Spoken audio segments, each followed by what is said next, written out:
And we are live. How's everybody doing tonight? My name is Anthony Brian Logan, and you're watching and/or listening to ABL Live.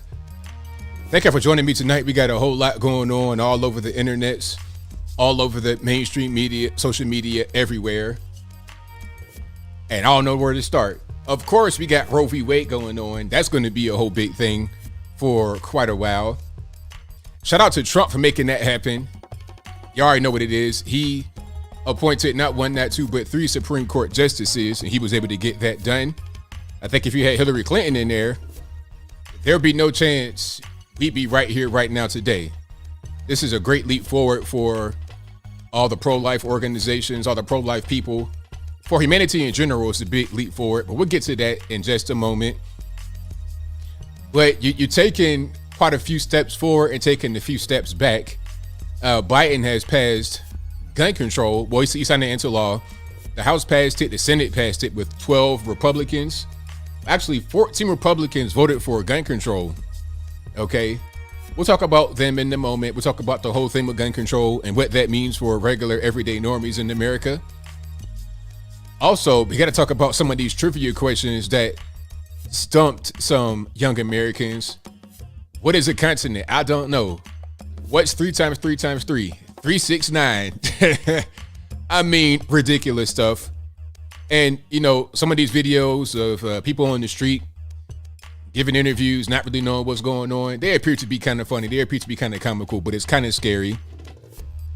We'll talk about all those things and more on tonight's episode of ABL Live. And thank y'all again for being here. You guys are the best audience anywhere on the internet.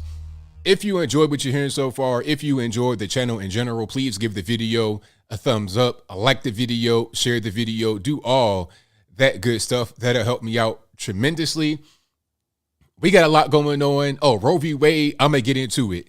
I'm going to get into it because the reaction is crazy. You're already having a bunch of riots and whatnot starting to break out, the beginning stages of riots. I guess now we're going to call them riots rather than insurrections and whatnot. They go into the state capitol, they banging on the windows, they kicking doors in. Some things that I saw at January 6th, we won't call it an insurrection. We won't say that they're trying to overthrow the democratic process. We'll just say it's a largely peaceful, what did they say last time? Fiery, but mostly peaceful protest. We'll get into that. I don't want to jump the gun and get straight into the main story. So let's start with the first things first, of course. Shout out to my sponsors. Shout out to me.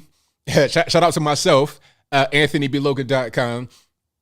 Whenever I produce a video, I write an article for it, and I always cite my sources in the actual article at the end of it. So check out AnthonyBLogan.com. That is ANTHONY, the letter B, LOGAN.com. Go to the contact page, and on the contact page, you're able to find my email address, my snail mail address, on my social media accounts, my Facebook, Twitter, Instagram. All that good stuff is right there on the website, AnthonyBLogan.com/contact. So check me out there, bookmark the site, tell a friend to tell a friend. And often there are some things on the site that I cannot necessarily post on the YouTube. Sometimes you have issues with copyrights, or it may be too quote unquote graphic. I ain't gonna post nothing illegal, obviously, but on the website, if it's legal, I'm not going to be censoring anything. So check out the website, AnthonyBLogan.com. Also, go to ABLmerch.com. That is ABLmerch.com. We got, you already know what it is. We got hats, t-shirts, stickers, hoodies, mugs, and more on the website. New stuff coming through very soon. Again, ABLmerch.com. That's my merch website. Go to patriotpost.us, the best source of news and information anywhere on the internet.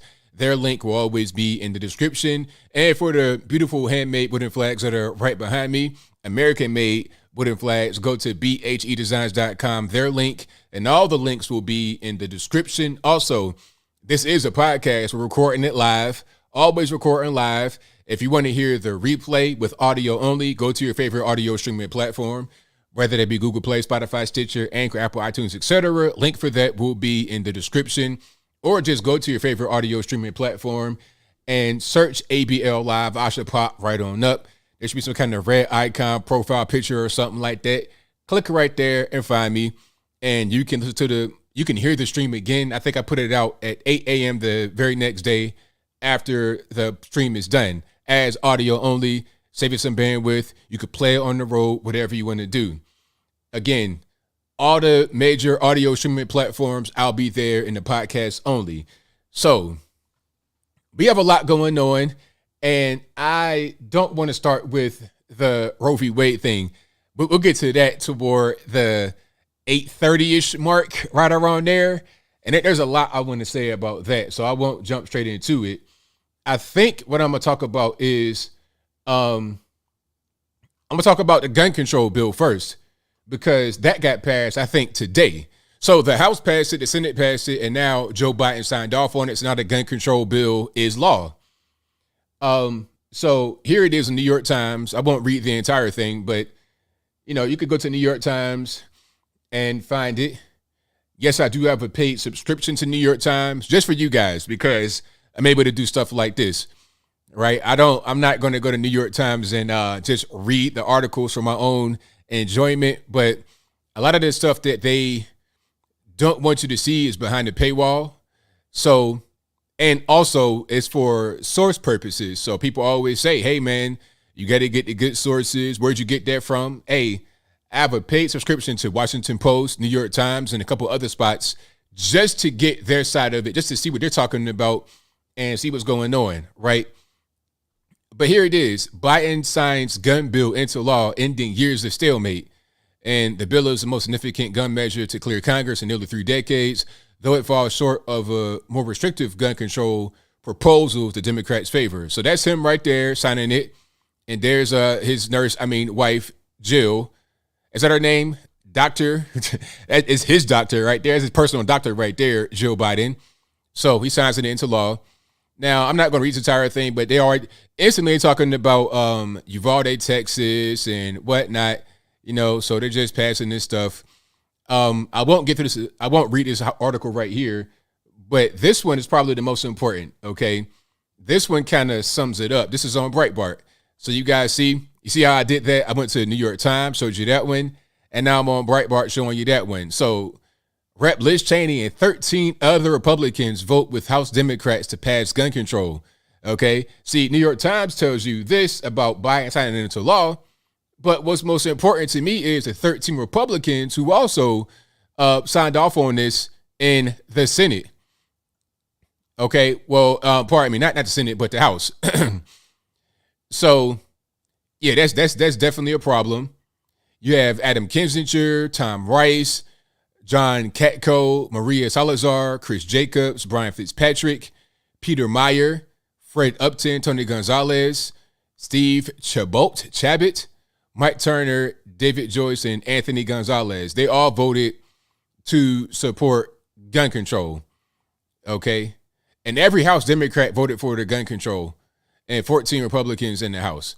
Right now, the Senate passed it 65-33, which means obviously you had 15 Republicans who voted for that. Now, I want to see the Republicans who voted for it in the Senate. Let me see if I can get that list right quick. Okay, so 15 GOP senators. There's your man right there, John Cornyn. He's one of them. Right? So we have Senator Roy Blunt, Richard Burr, Shelley Moore, Capito, which is crazy because that's West Virginia. Bill Cassidy, Susan Collins, John Cornyn, as you just saw right there. Look at that face right there. I mean, good grief. You're talking about a whole cartoon character. But anyway, John Cornyn, Joni Ernst, Lindsey Graham, of course, Mitch McConnell. How about that? Mitch McConnell, Lisa Murkowski, Rob Portman, Mitt Romney, Tom Tillis, Pat Toomey, and Todd Young. They all voted for gun control, right? And, of course, they're going to cite Uvalde, Buffalo, Parkland, etc. Man, they're going all the way back. Parkland, Vegas, Sandy Hook. I mean, good grief. So for these just few incidents right there, you want to restrict average everyday people from being able to purchase guns. I want to say easier, but you want to just put limitations where it doesn't even need to be. Now, so we know who voted for this particular bill in the Senate, all the Democrats plus 15 Republicans, and we know who voted for it in the House, all Democrats and 14 Republicans. Now let's go to what actually is in the bill. That's now law. And if you're just not coming in, thank you for coming in. I appreciate you.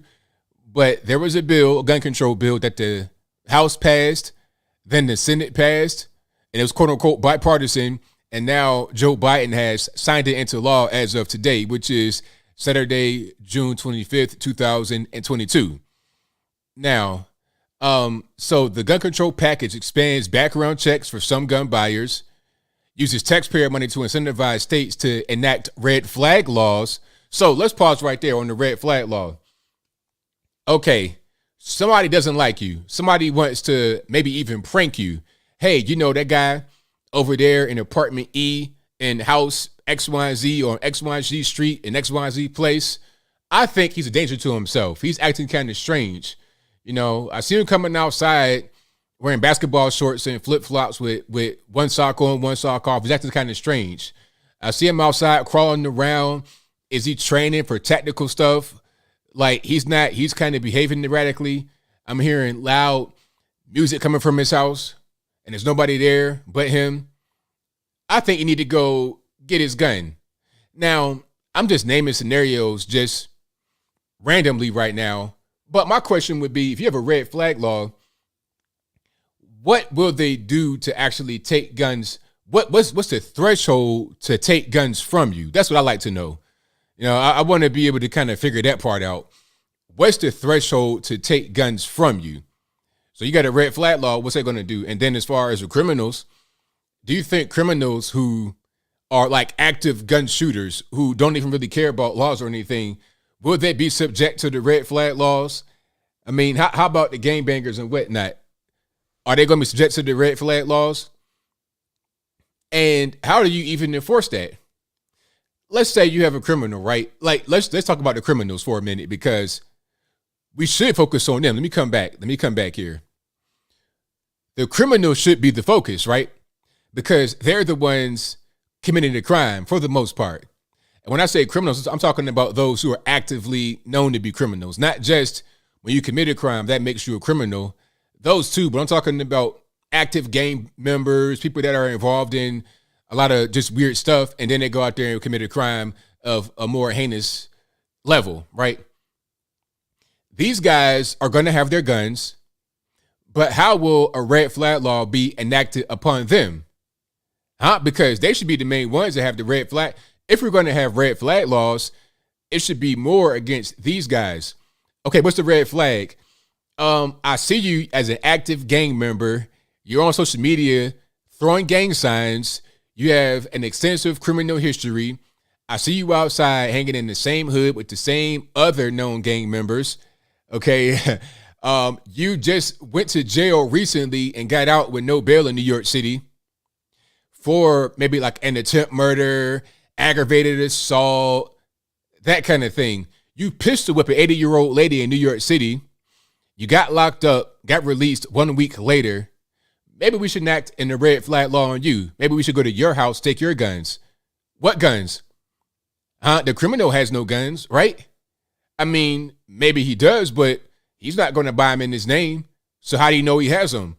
What are you even looking for? How does that work? Because a red flag law, I think this is part of the reason why you have these expanded quote unquote background checks. What they really want to do is put you in the registry. So they put you in the registry where you have your guns, and they know you have this gun, you have that gun, you have that gun. They can check it to your house, check it to your name. So when someone says, hey, this guy's acting up, this guy's behaving a little bit strangely, they'll go to the list. Okay, he lives at apartment E in New York, LA, California, whatever. Okay, he has this gun, that gun, that gun. Let's go take his guns and enact the red flag law. But if you are Johnny Criminal with no guns linked to your name because they're all stolen, you got them on the black market, got them from Mexico, made them yourself, whatever the case may be, you're not going to have anything on the list. So how are they going to come get your guns? This only impacts regular people, and then it can be used by criminals to make you defenseless. So let's say, for example, there's a hit on you, and that happens. I've seen people have hits on them for whatever the reason may be, or you're just a target of someone. They don't like you, whatever it is. You're being terrorized. Somebody calls a red flag on you that's linked to those who are terrorizing you. The police come, They take your guns. Now the people who are watching you, who have something against you, who want to attack you, watching everything go down. And as soon as they know you're unarmed, they come attack you. Now you're pretty much vulnerable because of what the law did to you. It's only going to affect law-abiding citizens. It won't affect the criminals, which is the whole point behind many of us opposing gun control, because it's not going to get to the core of the problem. Even in Canada, there was a police chief, if I'm not mistaken, talking about what Trudeau is doing as far as his gun control not helping. It won't help the cause because he's talking about banning the sale of firearms, and you're not going to be able to own a handgun in Canada. But every time they catch somebody with a gun, you have a prohibited possessor, an illegal weapon. So how is making the handgun illegal going to stop those who have illegal handguns already? It's not going to stop it. It's not. If you have an illegal handgun, you're not going to make it. If the gun is already illegal, what's making regular people having handguns illegal? How is that going to help with the illegal handgun that's already out there in the hands of a criminal who's going to use it for illegal purposes? It makes no sense. All that gun control does is make the average normie who does not know about guns, who wants to see, quote unquote, something done, it makes them feel better for the time being. And quite frankly, I think that this whole thing, I think that this gun control bill is a little bit too late to make a difference in anybody's mind, even in those who are really in favor of it, because the whole Roe V. Wade thing came along. All of a sudden, the whole thing with guns is not even an issue anymore. Mass shootings, not even an issue anymore. Now the whole thing's about Roe v. Wade. You could have waited it out, and then Roe v. Wade came along, have that take the news, have that be the main story, okay? Because I'm seeing people talk about Roe v. Wade, and they're saying, hands off our bodies, pass gun control. It just passed gun control. They don't care, because the bigger issue is Roe v. Wade now. It's to the point where what they were talking about for the past few weeks finally got done, and they don't even know about it, because that's no longer the big topic. That's no longer the big carrot to chase. Now it's all about gun control. So let me go back here, because there was more one to talk about as far as what they did. Let me just restart as far as what's in the gun control bill. So it expands background checks for some gun buyers. Let me see what they mean by that. Okay, let me see. So the bill expands background checks for some gun buyers using taxpayer money incentive, to incentivize red flag laws, and broadens the NICS prohibited purchasers list by using domestic violence statutes to cover dating relationships. So I think the problem before, the thing before, as far as you not being able to purchase a gun, if you have some kind of like domestic violence charge, I think that was like if you had a wife. So if your wife said you beat her and you got arrested, that would come up in your background, and you could not get a gun based on that. Remember the video I did years ago about the journalist in, Chicago, who tried to get a gun at a store to prove a point about how easy it is to get a gun, but he could not get it because he failed his background check. This guy had all kind of things going on. First of all, he had a domestic violence charge against his wife in there. Second, he also had a DUI. It was like, sir, you driving drunk and beating your wife? How are you going to get a gun, Mr. Liberal journalist, Mr. Liberal do-gooder, all this, that, and the third? I mean, come on, man. How about not be a drunk wife beater and you be all right? I think he proved the point that background checks do actually prohibit people from getting guns. But now they're going to expand it. So let's say you just dating a girl and y'all been dating for like a month, and she says she done did something to her. You didn't, slapped us at the head or something like that. That'll come up on your thing, and that could be a way for you to not be able to get a gun. Okay, so that's a serious issue. Not a fan of that at all. But was that pretty much it on the gun control thing? I think so. Yeah. So basically, it's background checks, things like that. But it's nothing really. It's just kind of unnecessary. I'll tell you what, though, this won't do anything to stop the criminals from being criminals. It won't stop them from criminalizing.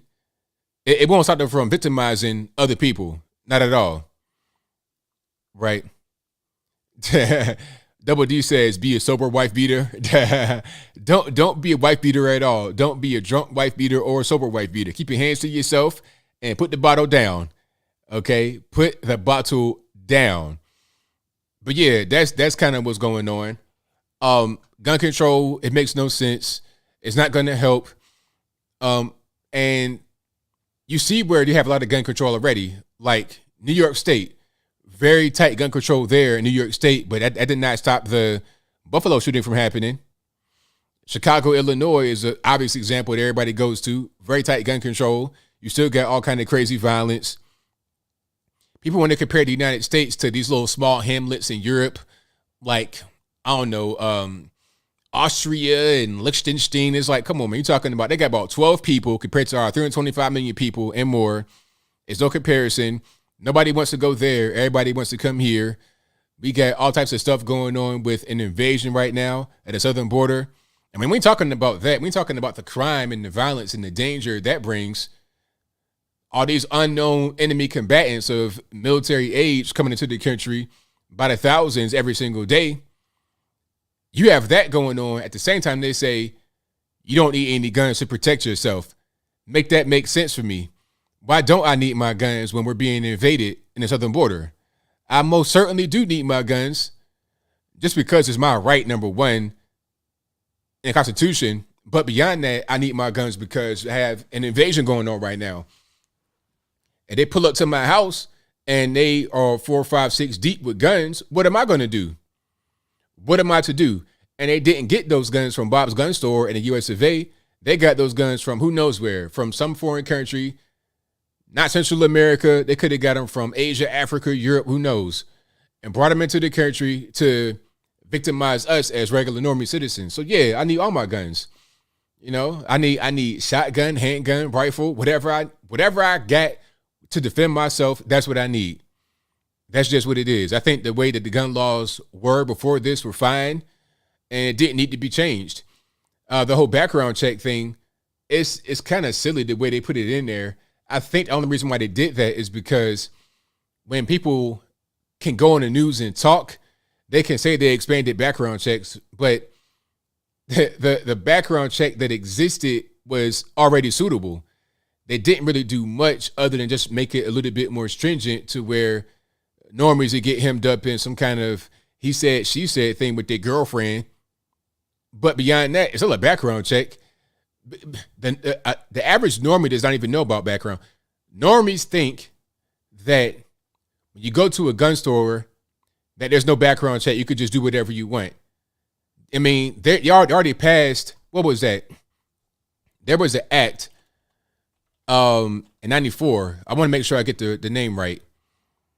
1994 was a Firearms Act. Let me make sure I get it right. I forget. It was some gun control they passed in 1994 where they made it where you have to go to a federal firearms licensed dealer to purchase your guns, and you got to do a background check. That's already in place. It's already in place. Yet and still, you got these 13-year-olds in Chicago, Detroit, Philadelphia, New York, etc., all over the place with Glock handguns that have Glock switches, which, again, if you weren't here the last time I said it, the Glock switch is totally illegal, but it turns a regular semi-automatic pistol into a fully automatic pistol. So they got Glock switches, extended magazines. They have machine guns out there, which is totally illegal, but they have them regardless. So tell me how gun control is going to help that. Tell me how gun control is going to make a difference when it comes to that. National Firearms Act, NFA. Thank you, Michael. Thank you. So yeah, 1994, that got passed, and a lot of that is still in effect today. So I don't understand, people are not just going to the gun store, buying guns, and then committing all types of heinous acts. That's not typically how that goes. Maybe it'll happen, but for the most part, it doesn't. Most of the crimes you see are committed with illegal weapons, illegally possessed, stolen, different country, etc. And a lot of that is gang violence, inner city gang violence, black on black violence as well, of course. Now, speaking about black on black violence, let's talk about let's talk about abortion. I'm gonna get to it because I got a lot to say right now.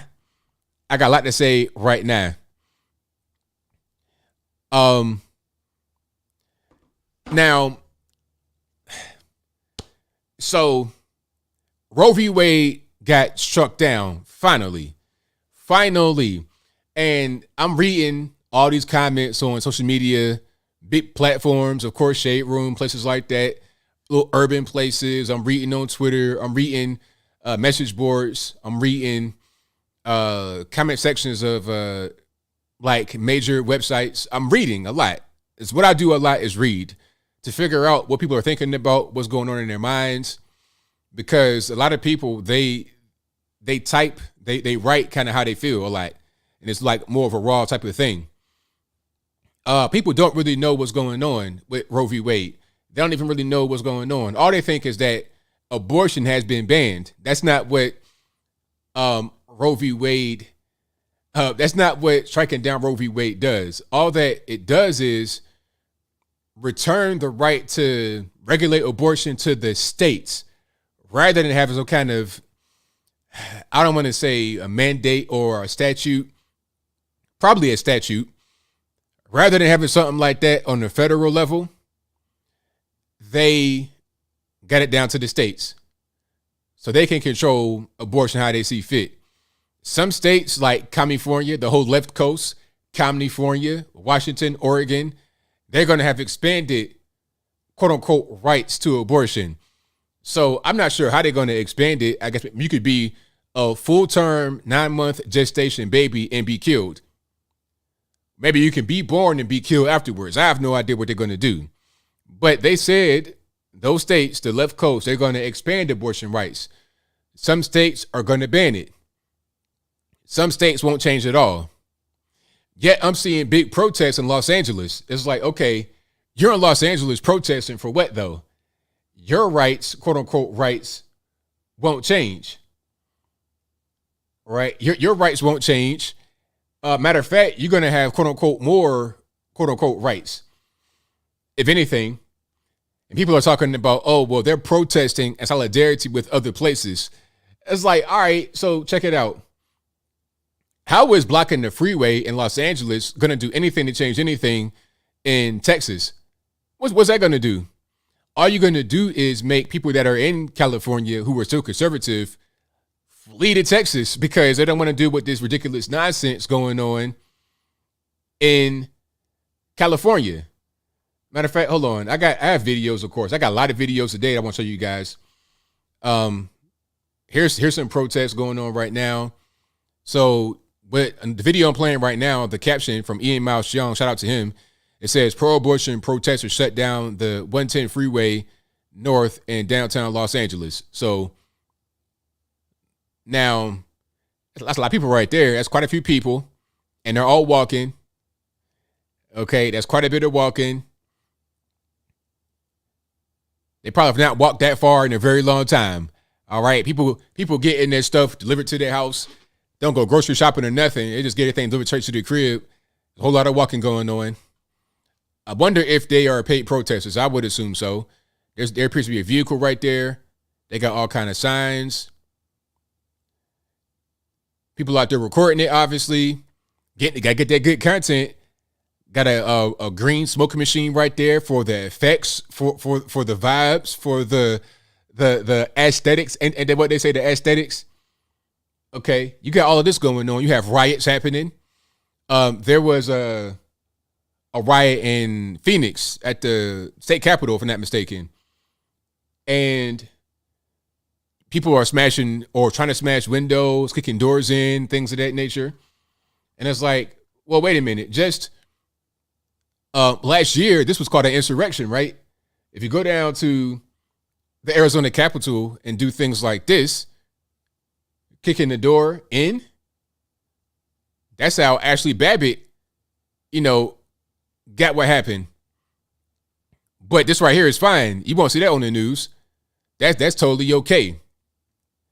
All because of what? Because of a Supreme Court decision to allow the states to make their own decision rather than being controlled by the federales. And you know what?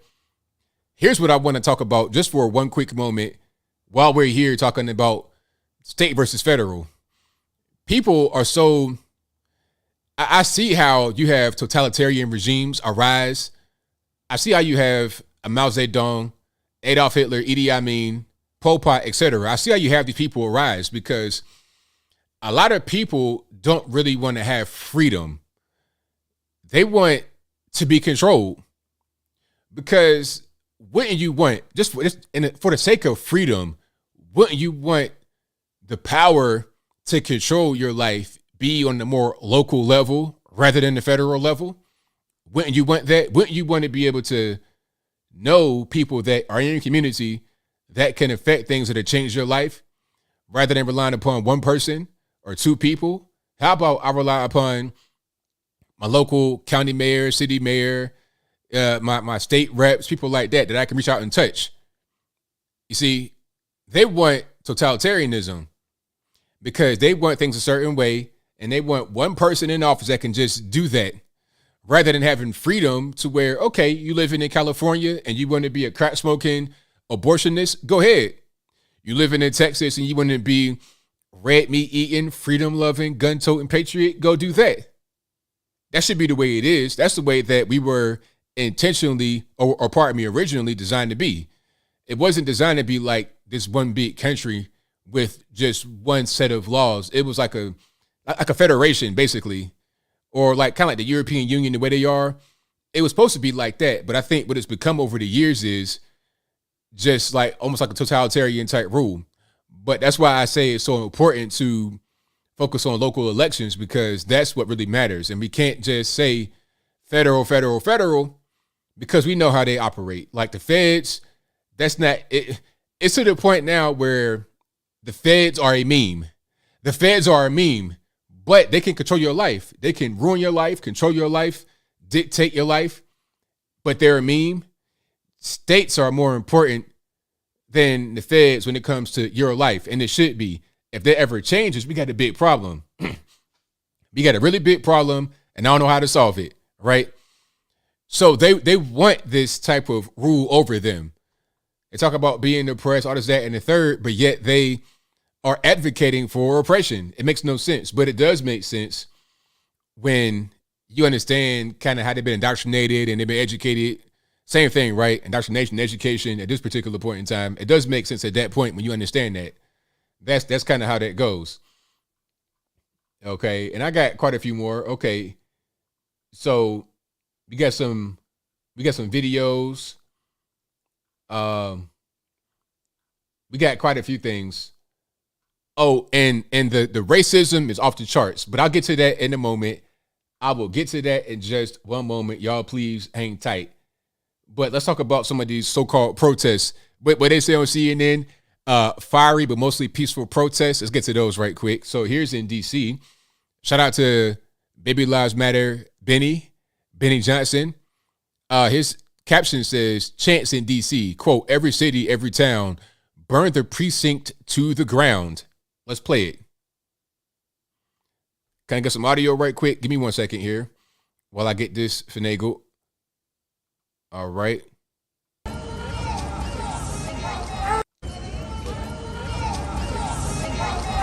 city, every town, burn the precinct to the ground. Every city, every town, burn the precinct to the ground. Every city, every town, burn the precinct to the ground. Every city, every town, burn the precinct to the ground.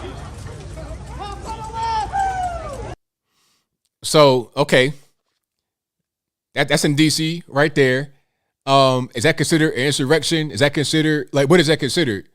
Oh, is it mostly peaceful? Like, what is that? Now, if you saw a sea of red MAGA hats, you know what it would be. Insurrection, terrorists, all kind of stuff, right? Oh, Derek, you're right, Derek. Election time. Didn't we call it right here on this channel? We called it. It was like, hey, once you get close to the midterm elections, that comes around, and it started to get back up crazy. You have Black Lives Matter and Antifa. They'll have their budgets refreshed. And they'll be out there in the street committing all types of chaos, crime, mayhem, whatever you want to call it. It'd be the same exact thing in 2024 in the summertime. It'd be worse in 2024 because if Trump, like, let's say Trump announces he wants to run, oh my goodness, it'd be terrible. It would be terrible. Okay. So here's some more people. Hopefully we don't have any cursing in this one. Hide your kids, hide your wife for the cursing on that one. But shout out to my man, Art Valley 818_. He says, why do they all look so effing unhealthy? You don't care, people die. It's a lie. You don't care, people die. Pro-life is a lie. You don't care, people die. Pro-life is a lie. You don't care, people die. What are they saying? We don't care if people die? We don't care if people die. Is that what they're saying? Pro-life is a lie. You don't care, people die. So I'm reading some of these signs, and of course they're all, pro-abortion. One person says, my freedom begins with my body. I see not Margaret Sanger. Same thing. I see Ruth Bader Ginsburg picture. I can't really see what it says. I think it says fragile like a womb. You don't care, people die. One thing I want to point out right quick. The coat hangers they have are hilarious because, okay, this person right here says, something of women die every year by unsafe abortions, and they have a plastic coat hanger, right? Like a regular hanger. But see, the thing, back in the day, they had the wire hangers. Don't even know how abortions operate. They're coming out there with these big, thick plastic hangers that could not be fashioned into an abortion instrument. The coat hanger back in the day was wire, and it was very dangerous, actually. You must want to get stabbed with a wire coat hanger if it breaks. I had some of them back in the day, wire coat hangers. Got your little polo shirt or whatever on there, your church clothes on there, and that thing mess around. You get that the part right here, the little hook part, and that comes off, man, you'll lose an eye messing with that. Very dangerous. What they would do is undo the hanger, like the part at the top would be twisted to make the hanging part. They will untwist that and then extend it and use it as a stabbing instrument. They don't even know really how an abortion happens. They just think that I don't really know what they think happens with an abortion. They probably don't know how the body works at all. They don't even know what's the in part, the out part. They don't know what's going on. I think that if they got more educated about what an abortion is and how it happens, they would not be so in favor of them. People die. Pro-life is a lie. You don't care, people die. Pro-life is a lie. Let me see. Something about forced pregnancy is a crime against humanity. Well, forced pregnancy, I mean, come on, man. Like, if you lay down and y'all do the do is two adults, y'all both consenting, and the baby comes about, where was the forcing in that? Now, people are going to say rape, incest, that's less than 1% of all abortion. Please stop. Less than 1% of all abortion involves rape or incest. It's not even really worth mentioning. Honest. 99% of abortion is convenience. Oh, I can't afford it. I'm scared. Is that in the third? I'm too young, too old. It's for that reason, right? But tell me the time when a pregnancy was conceived in perfect conditions. Never, because ain't no such thing as perfect conditions. It doesn't exist on planet Earth. There is no perfection. You can have great conditions. You can have beautiful conditions, but ain't no such thing as perfect. It doesn't even make any sense. You don't care, people die. Pro-life is a lie. You don't care, people die. Pro-life is a lie. You don't care, people die. So yeah, shout out to all the NPCs. I'm not sure what their genders are, what their pronouns are. I have no idea. But you already see kind of the crowd we're dealing with, right? And one of the craziest things, pardon me, one of the craziest things is that people are really advocating a lot for black women specifically to have abortions. That's like a real big thing. And talking about, oh, we need abortions because black women, they're not going to be protected, all this, that, and the third. But really, that's a way for them to, that is a way for them to just kill black people. That's as simple as that. It ain't really nothing else to it. I don't want to just sugarcoat it. Let's pull some stats right quick. pull some stat up. Let's pull some stats up, and I want anybody watching to please fact check me, because people say, hey man, where'd you get your stats? X, Y, and Z, is that, and the third. Just fact check me. Fact check me, and then we'll figure it out, right? So here's some stats that I put up. You have 20 million black babies that have been aborted since 1973 Roe V. Wade, and it's more than that. It's about 23 million right now or more, but minimum 20 million black babies been aborted since 1973 Roe v. Wade. Now, here's something for contrast. Abortion is done what the Klan could only dream of. If you are a racist person, like let's say you're a quote unquote racist white person, and you wanted to see blacks dead, what's the more efficient way to go about it? Lynching or abortion? Okay, I'm gonna ask a question, and I know it's a delay with the YouTube or whatever, but I'll ask a question and I'll read the chat to see if you're going to answer anywhere near what the number is. And don't Google it. Just answer it top of the head. Between 1865 and 1965, how many black people were lynched and killed in America? I ask it one more time. Between 1865 and 1965, how many black people were lynched in America? Give me the number. And I'll wait for a minute for you guys to actually answer the question. And in the meantime, if you like what you're hearing so far, please give the video a thumbs up. Like the video, share the video, do all that good stuff.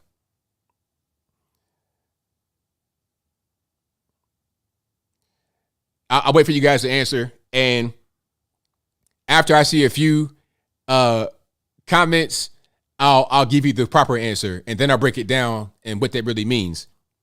Remember, that's 100 years. 100 years. And the whole thing with abortion has been 1973. That's 49 years. So let's see what the actual numbers are.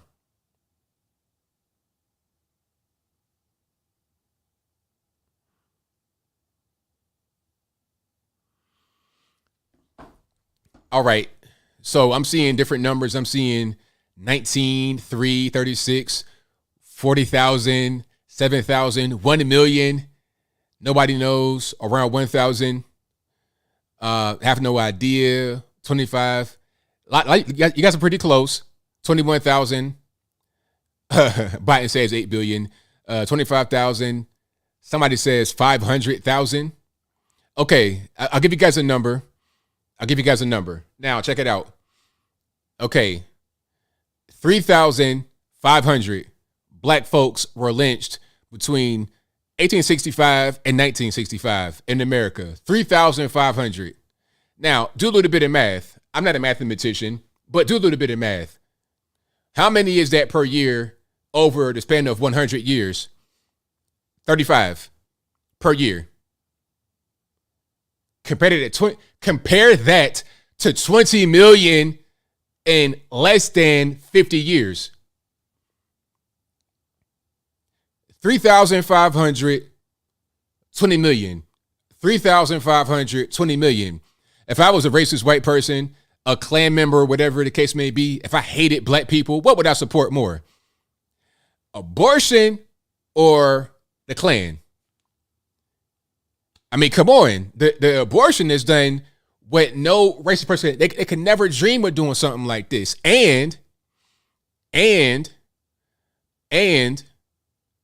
you got black folks supporting it. I'm going on Shade Room and stuff like that. And who was that? Who said something? I think it was I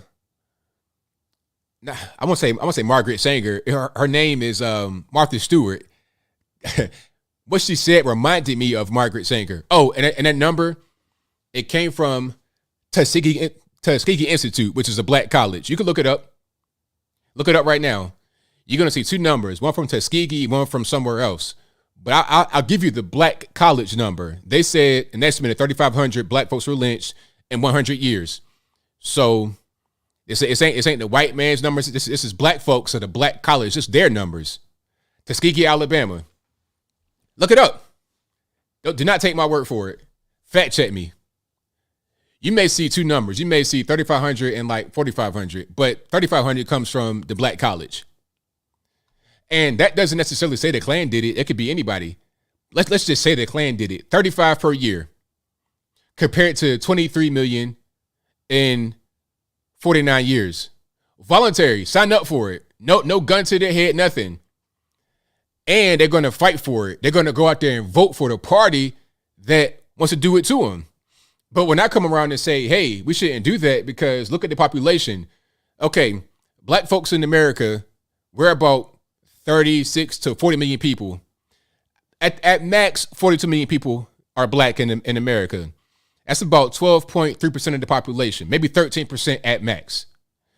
And when I say that percentage, people are saying, hey, ABL, why is that so low? Why has it been that number for such a long time? You don't see what's going on. People don't understand what's happening in the country. They don't understand that the black population is not growing, really.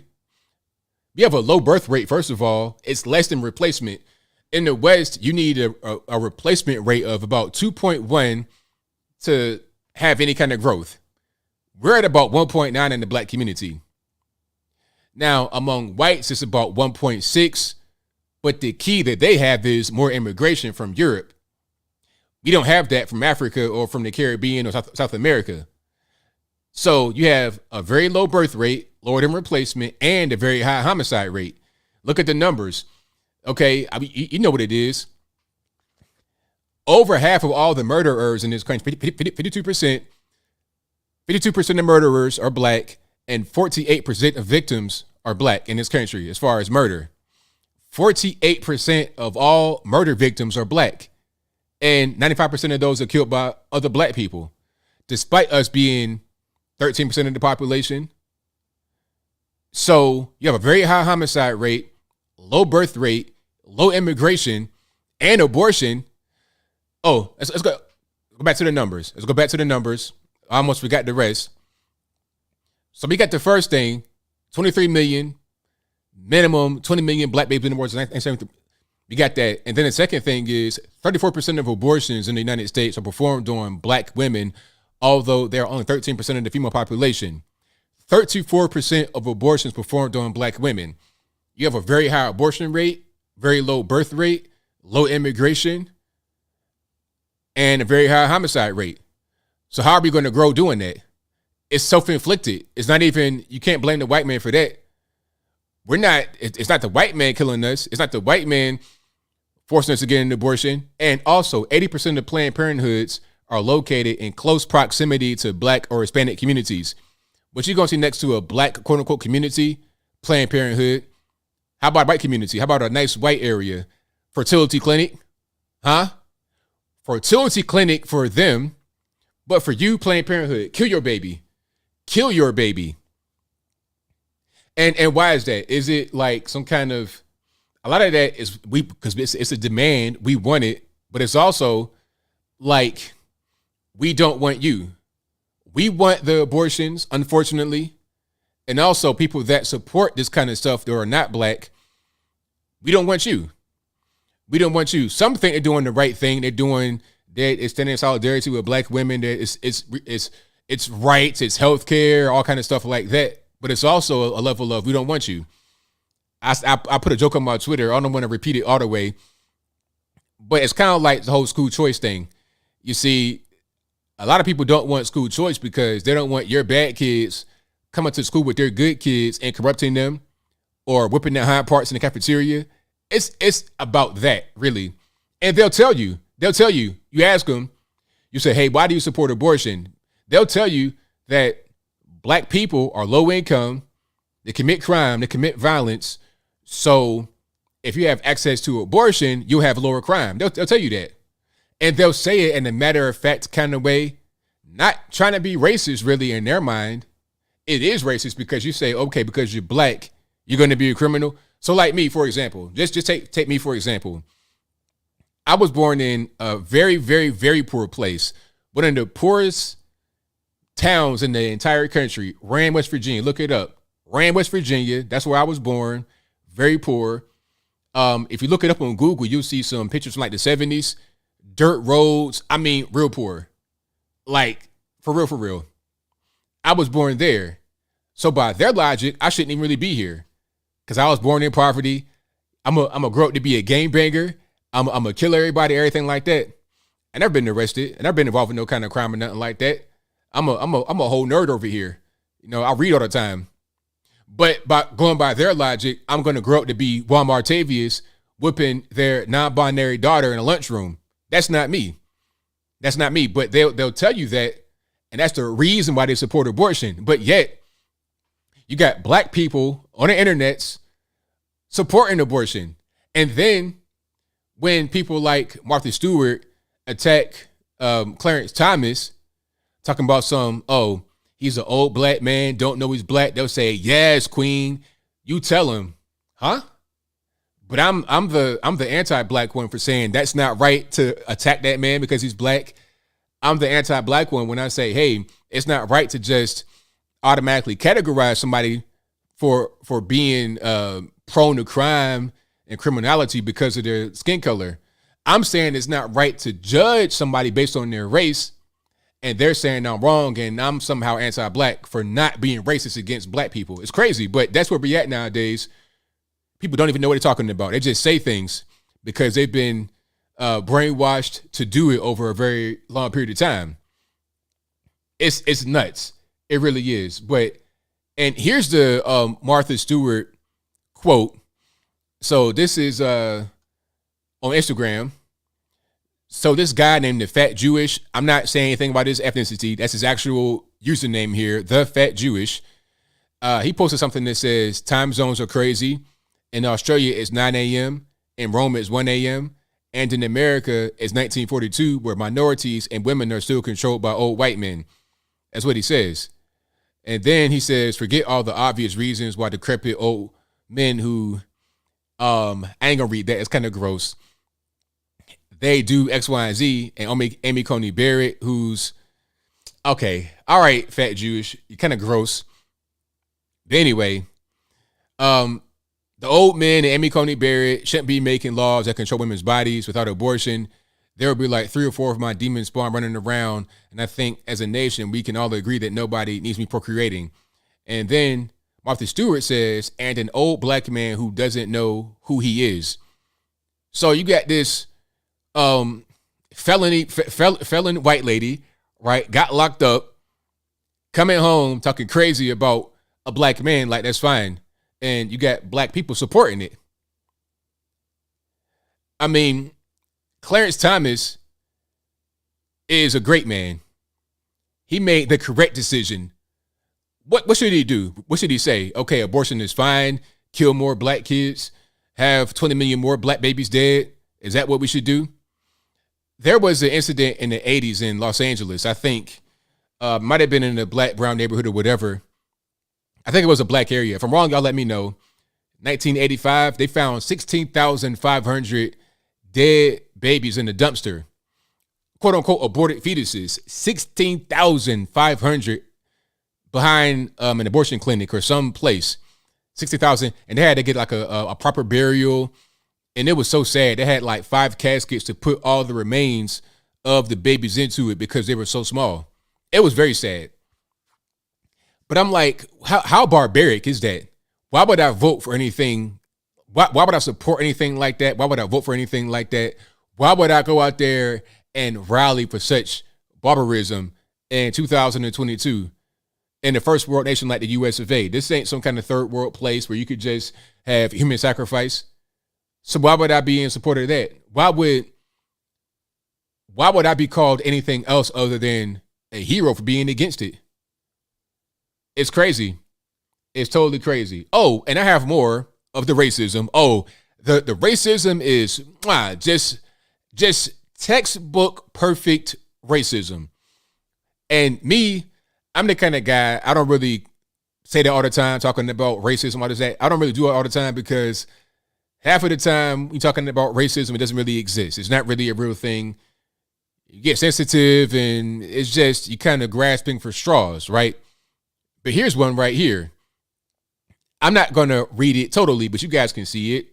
This person at IndyCat30 posts a article with Clarence Thomas and says, doesn't the N-word with the hard R, hard G's, all of that, all caps, doesn't the N-word realize his rights are next? Okay, this is your white liberal ally, your friend, your counterpart. They talk like that all the time. These are the kind of emails I get sometimes when they can hide behind a pseudonym or they use a fake profile, whatever. I get that all the time from people that don't like me talking about conservative issues. That's normal for them. That's what they want to say, because why say something like that if you didn't already have it in your heart? What is that going to contribute to your conversation? You can talk about Clarence Thomas and how you don't agree with him, but why do all this? Why do all that? That's how you feel anyway.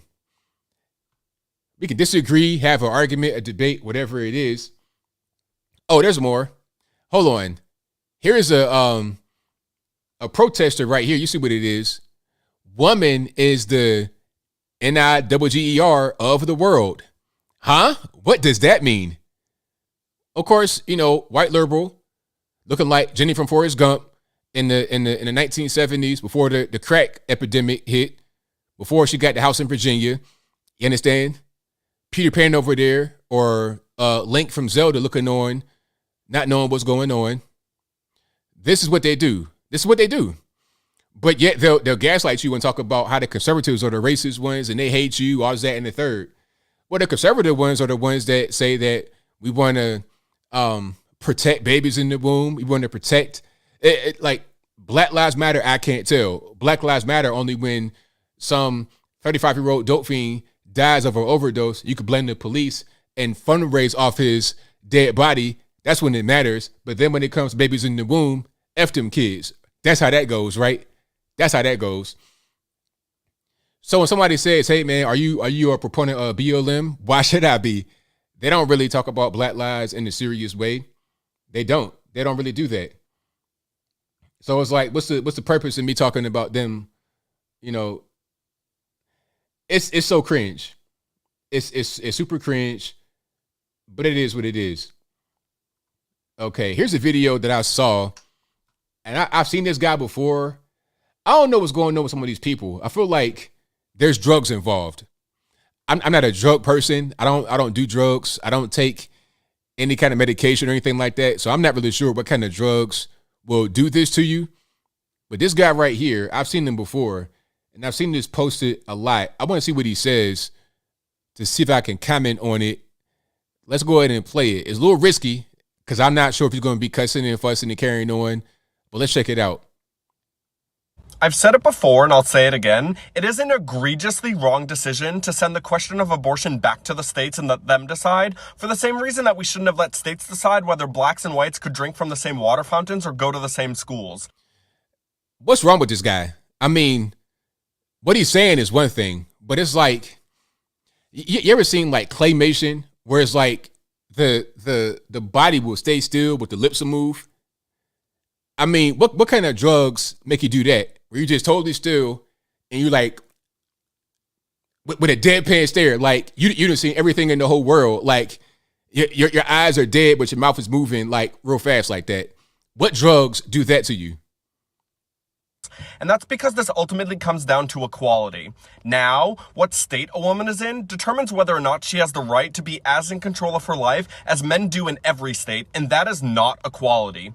Because of this decision, women in certain states will be robbed of the ability to decide whether or not they choose to accept the numerous health risks and potentially adverse economic consequences that are inextricably tied to pregnancy. Let's pause for a minute, though. You can go to a different state. Like, let's say you live in, let's say Arizona bans abortion. Let's go to California.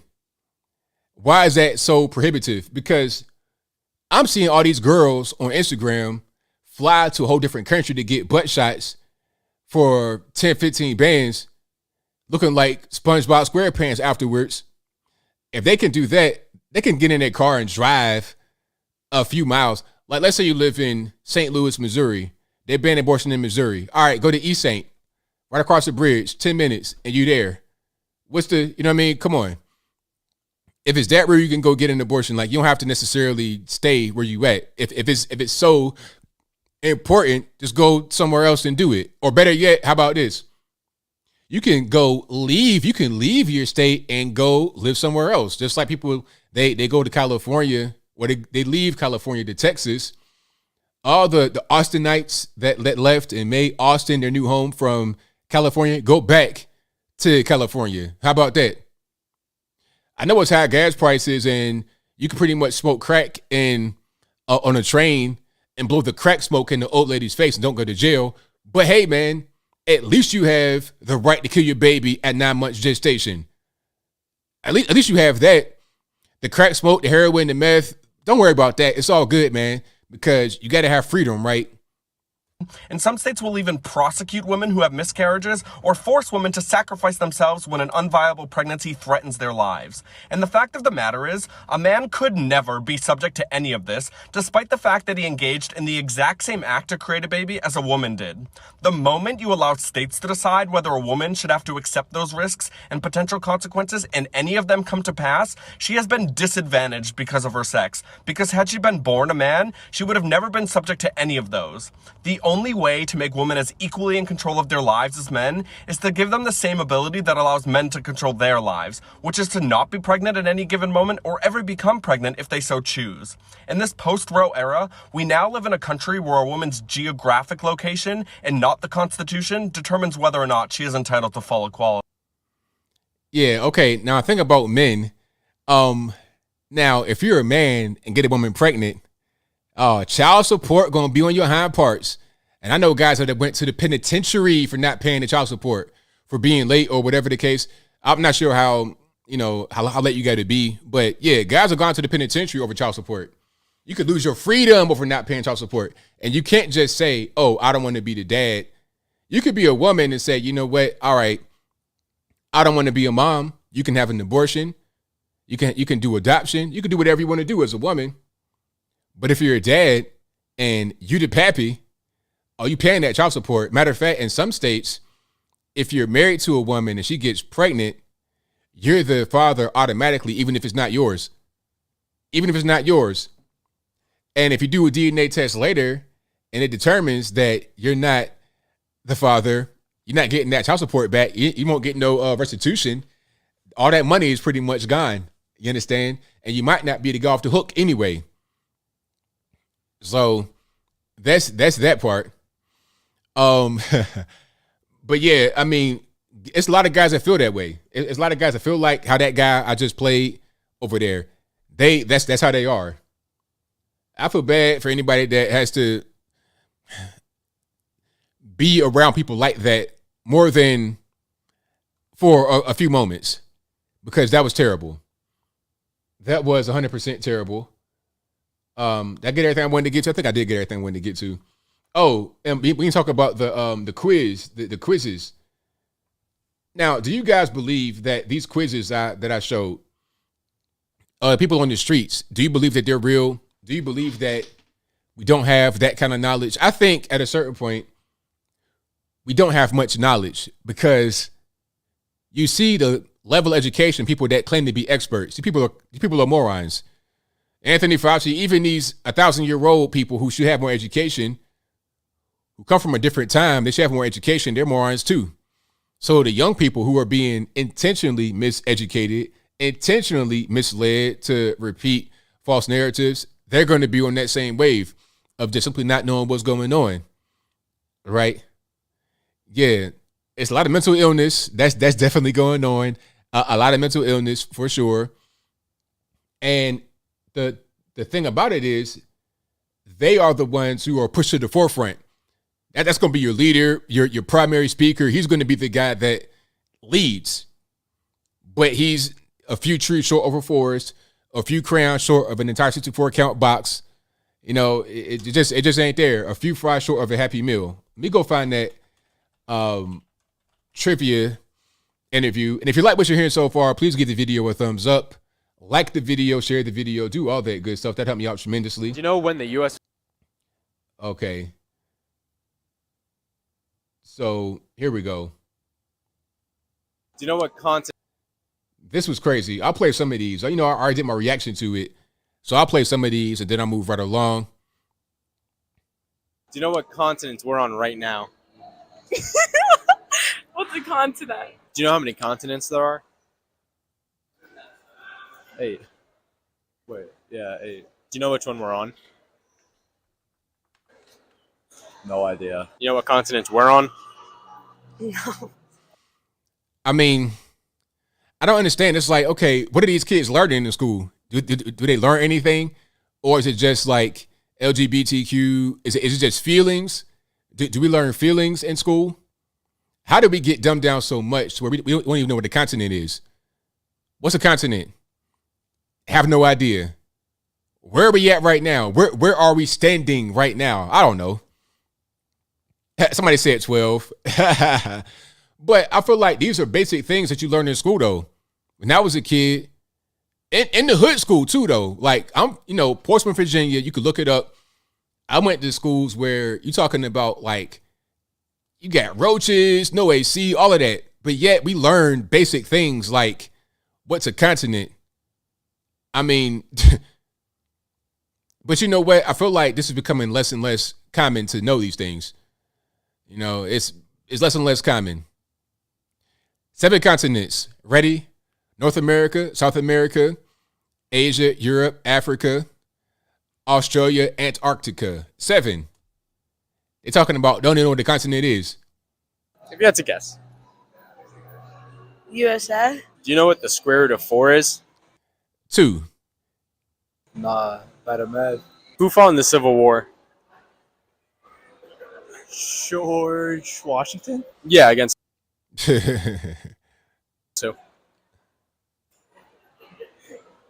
Wait, what was the question? Who fought?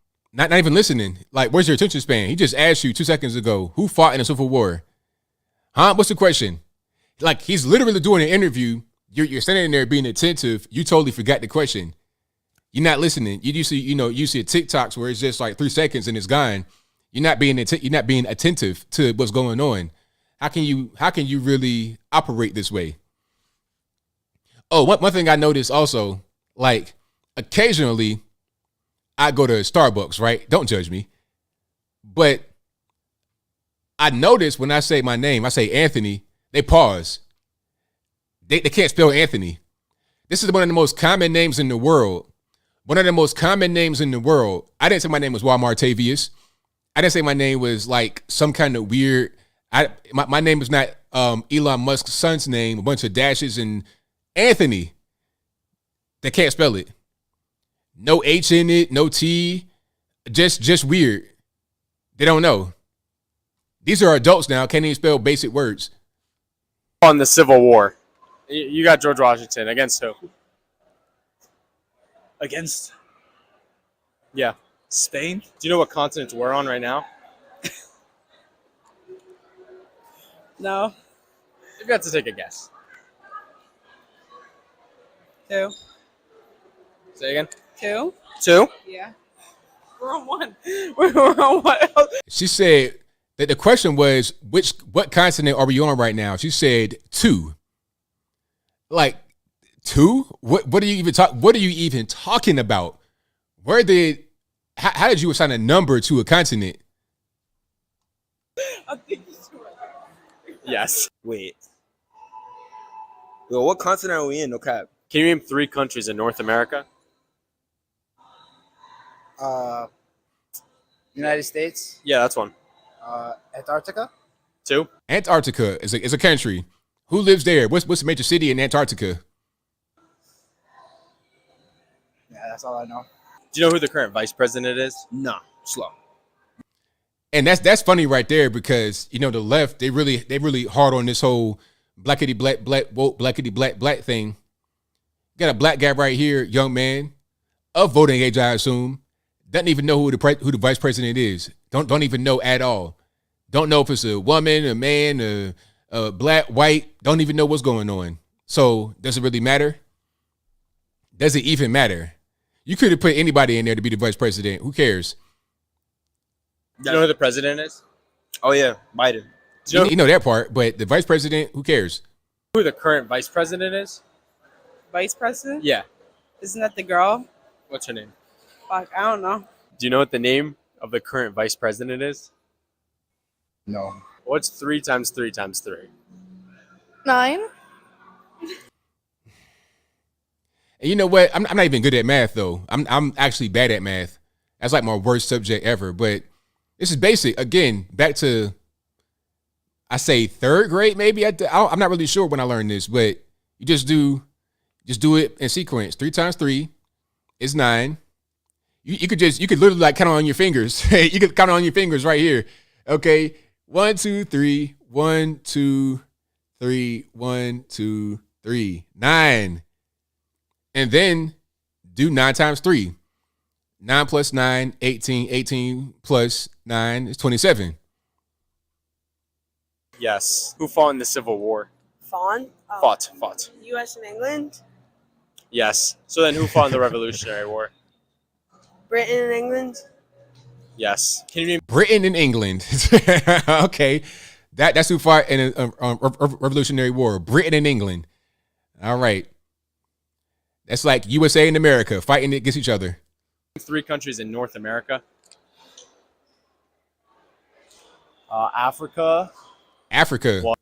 You know what? That's actually kind of common though. People think that Africa is a country. That's very common. I was hearing that even when I was a young man, that Africa is a country, which it's not. 54 countries in Africa, and it's not North America at all. At all. 1. Asia. 2. Japan. 3. And those are in North America, right? Yeah. 3 times 3 times 3. 3 times 3 to 6. 9. Yes. Do you know what year the U.S. was founded, or Nah. if you had to guess? When it was founded? Yeah. What year? Nah, somewhere in 1900s. The 1900s when the U.S. was founded. 19 what? You're close. If I was to take a fucking wild guess, I don't know, like 1920s, 1930s, some shit like that. Can you name 3 countries in Africa? No. Can you name 3 countries in Africa? No. Can you name 1 country in Africa? No. A single country No, in like Africa. I genuinely cannot. Like that's asking a lot from me right.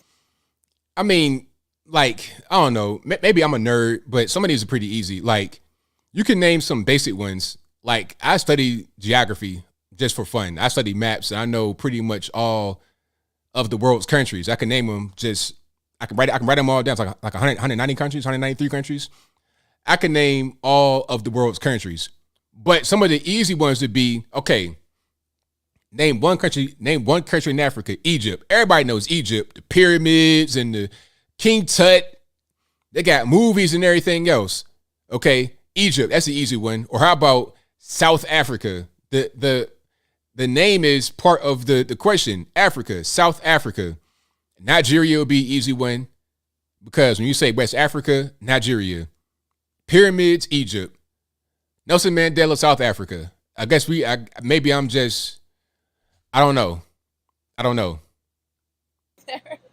Okay, can you name a country in Somebody said, Long Tone Son says, ABL is Jacko Warner. Yes, I am. But you know, that video was funny because it's old. They said Yugoslavia and stuff like that, which don't even exist anymore, but that's a different story. South America? Brazil. I mean, just name Brazil just to start. That'd be easy.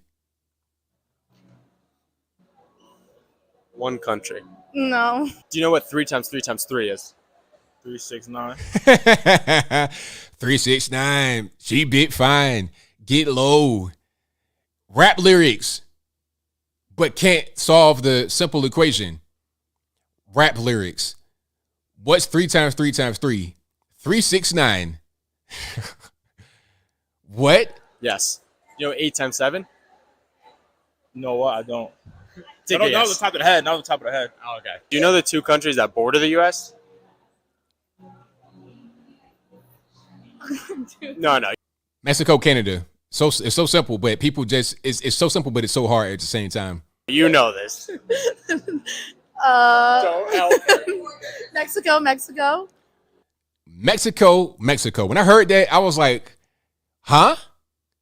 So he said, name 2 U.S. border countries. You said Mexico and Mexico. Back to back. I mean, is that a new country I don't know about? A New Mexico? Like the state New Mexico? I mean, Right? Is that a country? What's the square root of 4? 8. Yes. Do you know who fought in the Revolutionary War? so I'll pause it right there. The rest of it, you go to. I did the whole reaction on my channel, of course, and then you go to Fleckis Talks channel. The interviewer is Justin Awad, but he's doing it for Fleckis Talks on his channel. So check him out. Oh, you guys are wondering, how do I have the dislike ratio? I have a browser extension on Chrome that allows me to see the dislike ratio. So YouTube can't get around that. I'm gonna still see it. Now, they probably got to fix their API to get around that, but for now, I have the dislike ratio. So I'm able to see when videos get bombed on, when they don't do very well. I'm still able to see it. And really, you can still see how a video does when you look at the actual comments. And when the comments are pretty much all throwing tomatoes at it, you already know it's not doing very well. But yeah, man, that's not very. And you know, I gotta just say this because they're gonna say it. Some would say that those people are cherry picked. That it can't just be that many people that don't know what's going on in the world, that don't understand what's happening. But is it really? I mean, you could see what's happening in Washington, D.C. with these politicians. And these are highly educated people. They should know what's going on. And they're literally, they run campaigns. People vote for them to represent their interests. But yet they go to D.C. and lay a whole egg and don't know what's going on. Do the most ridiculous things. Mask mandates on the airplane. Mask mandates in the restaurant. The dumbest, I mean, things that make no sense. You go to the restaurant with a mask on. You sit down, take it off, eat, put it back on, and leave. How does that make any sense? Things that make no common sense. People were forced to do by legislation or by a rule or some kind of whatever. Just dumb. And these are our leaders. So imagine how the regular normie is. How do you find a dislike ratio? Let me just give you the let's see if I can find a link right quick. Hold on one second. I don't even know how to get to it. Give me 1 sec. I'm gonna find that for you guys. It's a Chrome browser extension. And let me see. It's called Return YouTube Dislike. All right, that's what it is. So I'm not sure I can give a link to it, but it's called Return YouTube Dislike, and that'll get you cracking. All right, get that for your Chrome browser. Only on desktop though. That's the key. Only on desktop. On your phone it won't work. I don't think. It may work. I'm not sure they have phone extensions, but on your desktop it'll work. Yep. I think they removed the dislike number because people were getting their videos bombed. One thing that probably sparked it was, you know what I think happened? I think YouTube got upset that their yearly wrap-up video, they put so much money into it, so much time into it, and it always get dislike bombed. So they took that whole thing off. Rather than just removing the comment section, which they could do, they just took the dislike off. And I think the reason is because they don't want advertisers to see how poorly their video does, because it's like a display for the advertisers. They go there, they see all these videos, and they can see where their content will be. And if it's family friendly, it's exciting and it's fun and it looks great and the audience loves it, they'll put their video there, their ad there, and they'll spend money there. So I think it's more about money than anything else. They're not really trying to protect the people, because they were talking about, oh, we're trying to prevent bullying, whatever. It's about money, in my humble opinion.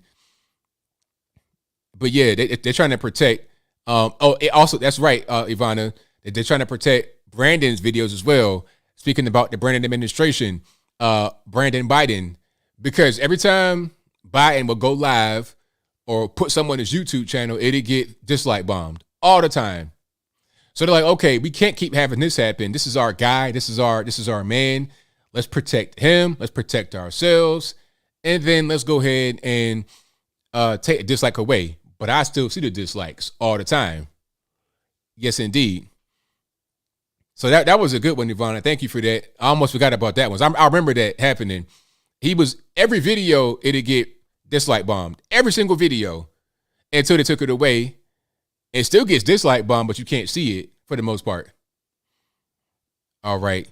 So super chat's on deck. I'm going to get to those right quick, and then I'm going to get to the calls. The number to call is 434-658-1220. Again, 434-658-1220. So let's go ahead and get cracking on that. All right, where we at here? I got to make sure I got all of them so I don't skip anybody. And today is the 25th. Let's go here.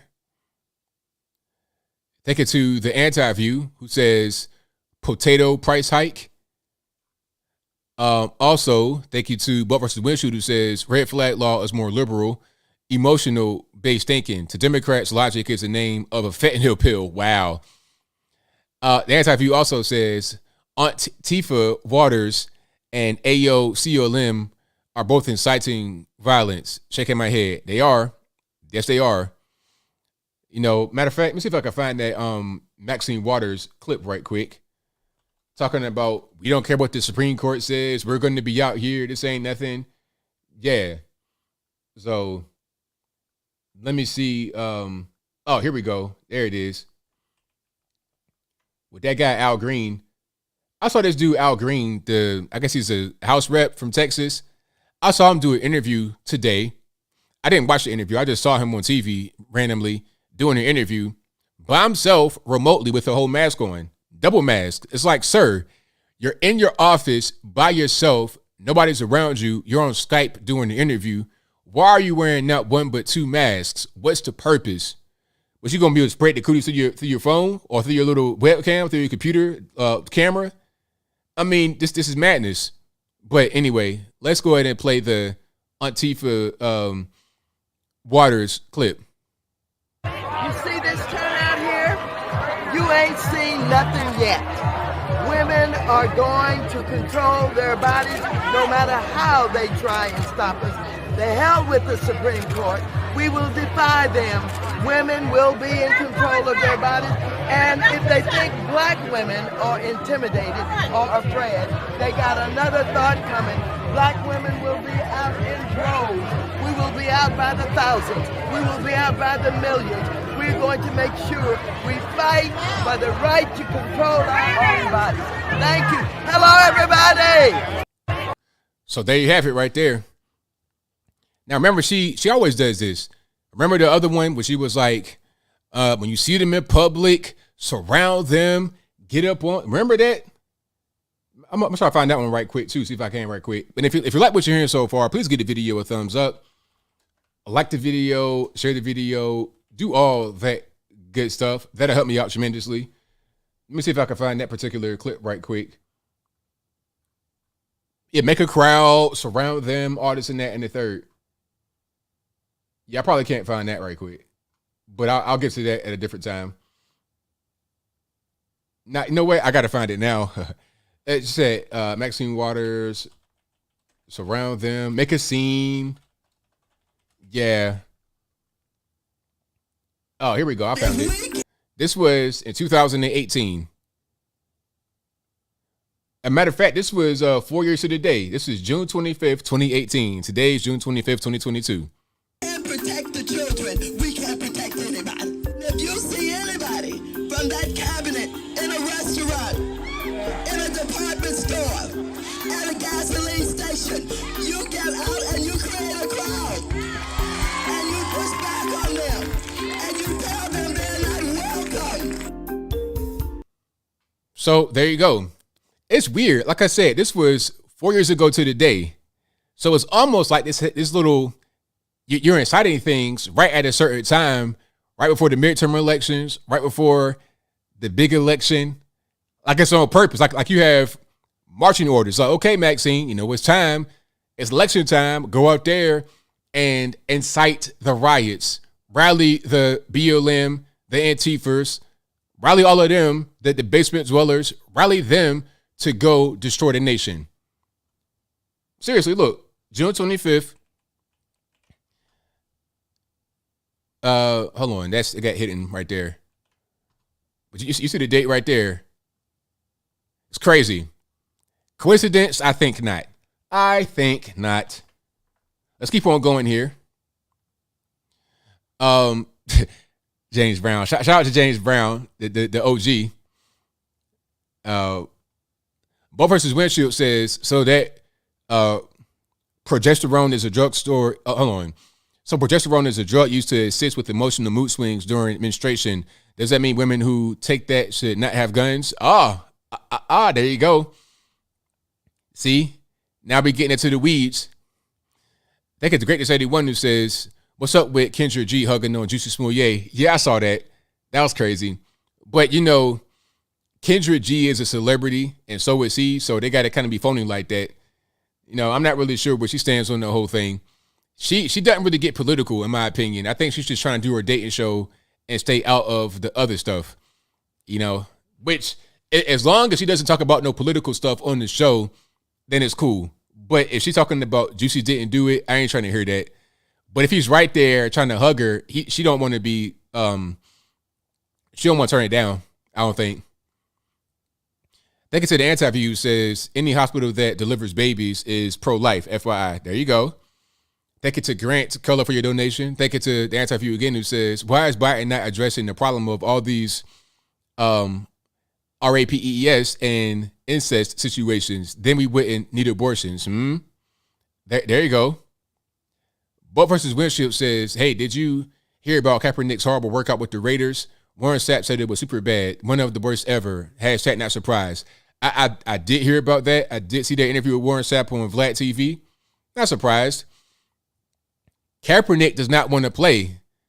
Now, I've been saying that for years now. He doesn't want to play. Why would you want to play football? Listen, why would anybody want to play football when they make more money off the field? It don't make no sense. I would not want to play football if I was making all this money from Ben and Jerry's and the fake Peloton and Nike without getting on the football field at all since 2016. Why would I want to play football? So I can get CTE and get a debilitating injury and be carted off the field. And he was trash when he was last playing. He had a good little spark for a while, but typically running quarterbacks, they hit a wall. Dante Culpepper, like when you're a big running quarterback, especially, your time in the NFL is not going to be that long. You could be great, but you're not going to be that. Cam Newton even faced that. Cam Newton, Dante Culpepper, they last for a while, but then they stop. You got to be a pocket passer that doesn't run and just throw the football. Tom Brady, Aaron Rodgers, you got to be like that to have longevity. The only guy I see that has the ability to scramble that's still around, Russell Wilson. That's it. But he's like a hybrid of a pocket passer and a scrambler. But Kaepernick was a one-trick pony, got figured out, and became trash. Then he became a revolutionary and made money that way. And now he's doing more off the field than on the field. But he has to keep he has to go out there and try to play, because his whole thing is they blackballing me. They don't want me in the league. So he's got to try to play to keep a chip on the shoulder. Michael Vick as well. Thank you, Bob KMIT. Michael Vick also had a very long career as a running quarterback. But it's not very common. But the thing about Vick, he wasn't a big guy. These big guys, Kaepernick is like 6'4". He's a big dude. 6'4" running quarterback, them knees in the back, that's going to be done by the time you get to be 26. All that weight, you getting hit and running. Michael Vick was like real sleek, like a track runner, like Allen Iverson. But he's big, lumberjack looking, nah. Go ahead and retire at age 28 and be done with that. And go be a Ben and Jerry spokesperson. Fight the power with ice cream. How about that? Thank you to Uncle Stu, the old man on the block, who said showing love and support. I appreciate you for that, man. Thank you. Thank you. Thank you. Thank you to the anti-view who says, does no one watch Dirty Dancing anymore? If it weren't for illegal abortion, baby would have never fallen in love with Johnny. There you go. Thank you to Alan Gibbs for becoming a member. Thank you to Jeff Gray, who says, question, what is the capital of Atlanta? Answer, Lil John. Thank you to Kathy Carver for your donation. Thank you to Mar15, who says, reversal of Roe v. Wade will actually help the Democrats in November because of voter turnout. They're going to turn out in record numbers. Well, we're also going to turn out, too, because these gas prices, I mean, that's truthfully the biggest problem is the gas prices. Roe v. Wade is an issue for some, but for all, like, I'm telling you, in the streets, the gas prices, that's a problem. Inflation, gas prices, that's going to be the biggest turnout right there. Roe v. Wade, okay, but meanwhile, I can't even afford to go to work. I can't afford to do nothing because of the gas and the rent and the general inflation. Thank you to Miss OMG, who says, most of these chicks take Plan B anyway. Over the counter, no doctor needed. Exactly. Both versus Windshield says, I knew a guy 25, said he was a mechanic, didn't know how to use a socket extension. I'm not kidding. I was so shocked I didn't know what to say. Yeah, man. I mean, it's crazy how things you should be able to do in general, you can't even do, and you're actually in that profession. It's kind of scary. Thank you to Caius Posthumous Turnius, who says insurrection was committed at the Arizona State Capitol. Yes, it was. Oh, let me go back up here. Both versus Windshield says, but ask a teen to name 12 reasons why white people are bad and oppressors. You'll get it. That's what's being taught. Correct. Both versus Windshield also says USA was founded 2 years after it was lost it.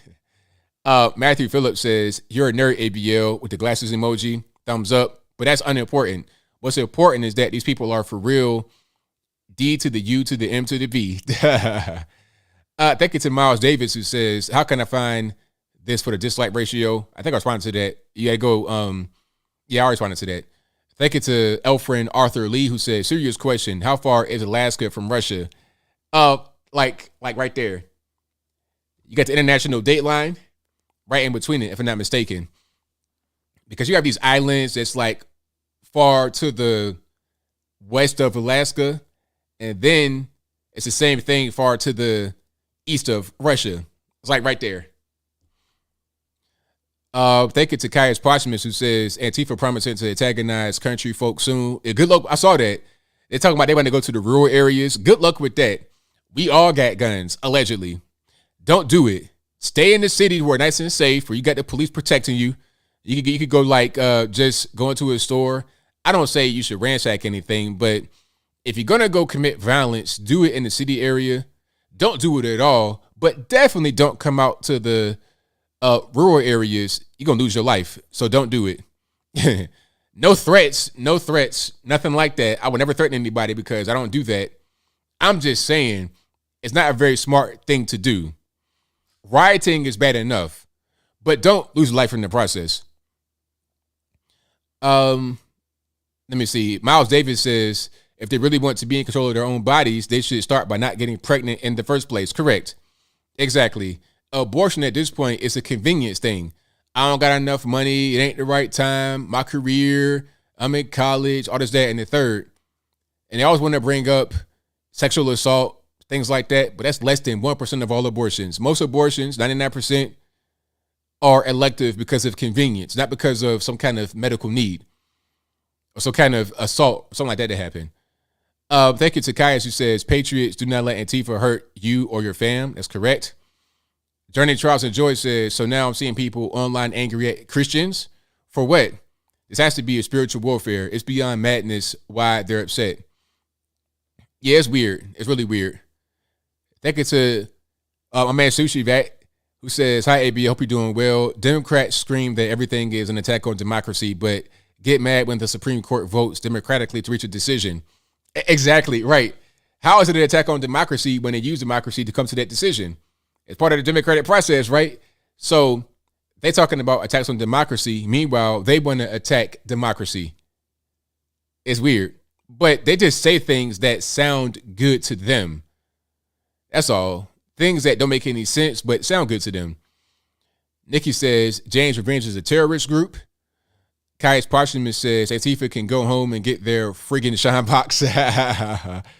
Shout out to my main man. Who was that said that? What was that? Goodfellas, one of those movies. Joe Pesci. Well, he didn't say that, but he was told that and then had to, put in some work to defend himself as a result. Thank you to Geek Son, who says, while they're rioting at the gas station, look at the price for Democrats.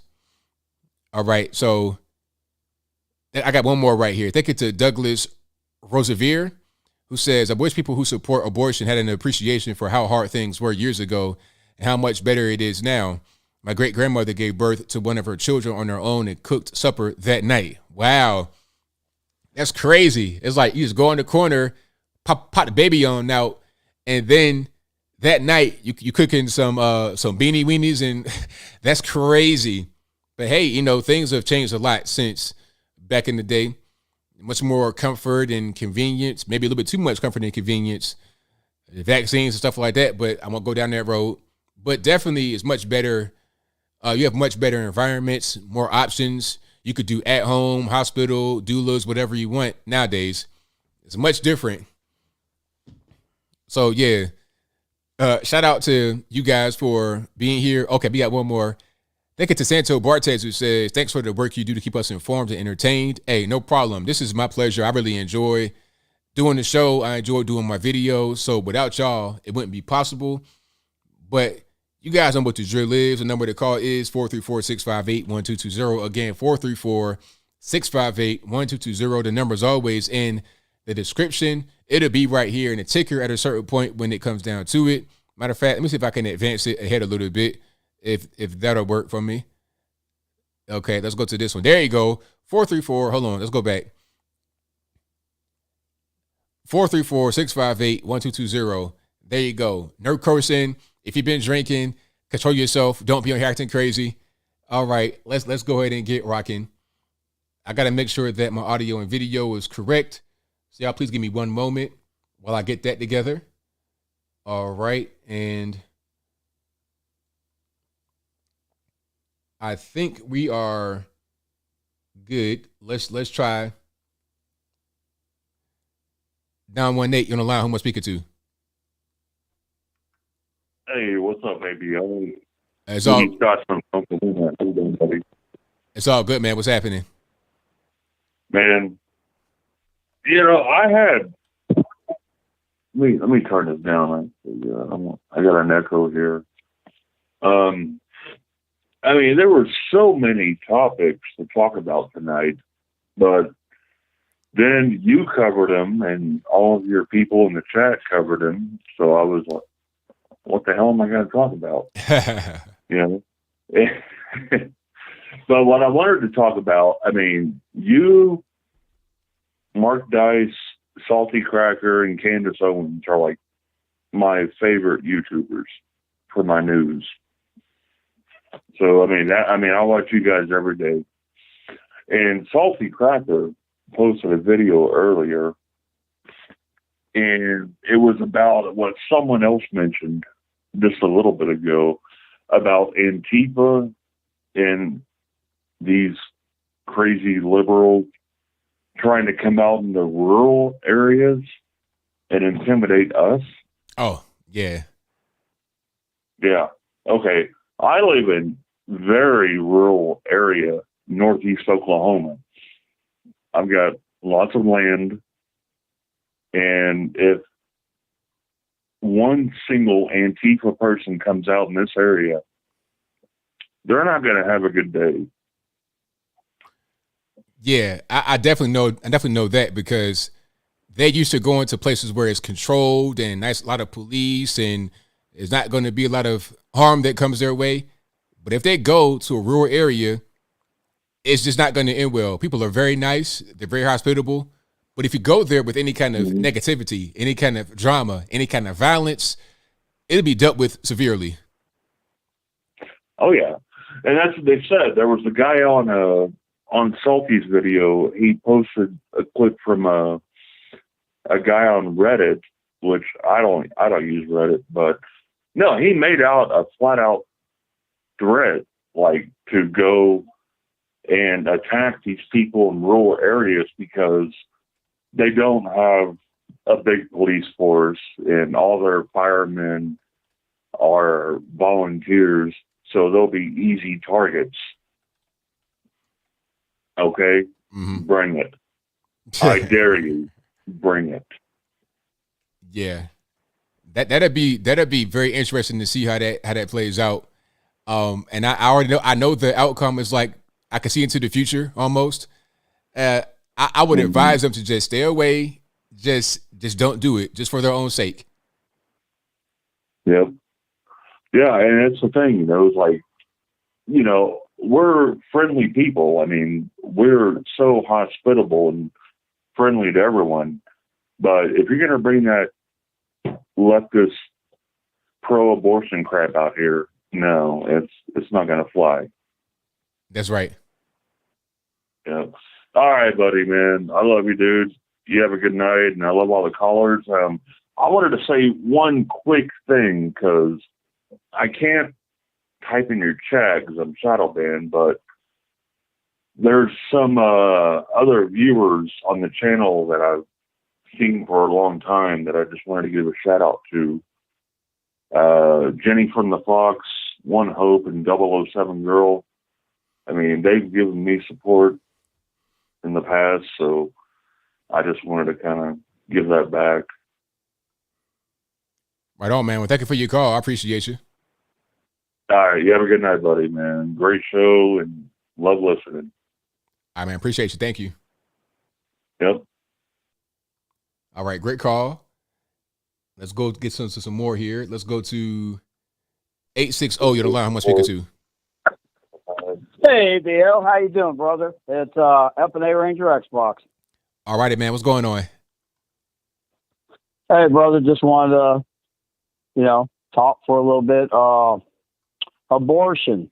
Margaret Sanger. Guess who was involved in that? Planned Parenthood at the beginning. That's right. We're talking about Margaret Sanger and her whole thing about the racism and wanting to exterminate groups of people. Well, but who some of her sidekicks were? You might be familiar with their son. Who? Bill Gates. Wait a minute. Who's Margaret Sanger? Wait a minute. Hold on. Let's pause. Let's slow down. Let's slow down. So who is whose son? Bill Gates' parents. They were big in the Planned Parenthood. That's why Bill Gates wants to reduce the Earth's population, eugenics, and all that. Oh. That's why he's on board with all these experimental vaccines that destroyed fetuses inside the mothers in Africa that you don't hear about here in America. Ah, I see. So make a little sense now. It does. It kind of all comes together because he has a background. Hurry up and get that vaccine. No vaccine for me because I know that he has an ulterior motive here. Exactly. These people say it out loud. It's just nobody pays attention. And going on with what you said about the kids being dumbed down. Right. 100% true. I play Xbox, and I'm 62 years old. And these kids get talking, and they'll say, well, how do you feel about them dropping nuclear bombs on Japan? Oh, they should have dropped a couple more, dude. What? How could you're an animal. You don't deserve to live. You're anti-human. No, dude. That's not the way it works. They didn't want to hear anything about Bataan Death March. They didn't want to hear about Chinese, Korean women, Filipino women, Malaysian women all being used as sex slaves for the Japanese military, the Bataan Death March, Pailelu. They didn't want to hear none of that, And it's like, all right. And but it all makes sense because stupid people are easier to rule. That's right. Exactly. That's why they don't want to. They want to keep certain information away from people. They want to censor it because if you have the information, now you're empowered. But if you are ignorant, if you're dumb and you don't know anything, you can be ruled easily. Seems like that was a current theme when. Slavery. It was illegal to teach slaves how to read and write. Frederick Douglass was a big proponent of education. Absolutely. But, and I find it disturbing that black people may know the name Frederick Douglass, but they don't know nothing about the man. Nah, not at all. Nothing. It's like George Washington Carver. They know the name, but they don't know nothing about the man. They don't know that he was born a slave. Yep. But a white woman risked death teaching that baby how to read and write. She risked her life. And he saved the South. I think it was something like 312, 314 uses for peanuts that did not include peanut butter. But it saved the South because cotton depletes the soil of its nutrients. And peanuts puts nutrients back into the soil. And one last thing before we go on this abortion thing. I make memes, and I made a meme. It was red paint splattered, and it was Black Lives Splatter during an abortion. You know how I feel about that. All babies, oh God, babies deserve to be loved and cared for. They should have a mother and father. They should be allowed to grow up to be good, independent people. But I don't know where these people come. And abortion does not stop the transmission of STDs. That's right. That's right. And it's not always the baby that dies during the abortion. You're cutting into hundreds of blood vessels. It's not a safe procedure. No, it's not. It's not a safe procedure. But see, people don't even know what an abortion is. They don't know what happens. They have no idea what that process entails. They think they can just go and the baby just vanishes into thin air. They don't understand that the baby is being dismembered and removed from your body. They don't understand that part of it. Exactly. And they don't understand that the baby's screaming in terror and everything else because doctors watch that on ultrasound. And they just don't get it. It's brutal. But, your body, your choice. How about you choose not to get pregnant? Because man doesn't have a right. Man can't choose in court. The court goes after the money. They don't give a hoot and hell's holler about the child or the mother. The court wants the money. Who's got the money and how can we extract it from them? So naturally, oh, you got a baby? Well, here's child support. Oh, he ain't even the father? Well, that's okay because you're the one that's paying. And I'll leave you with that, brother. Great show, man. Love you. Thank you for the call, man. One last thing.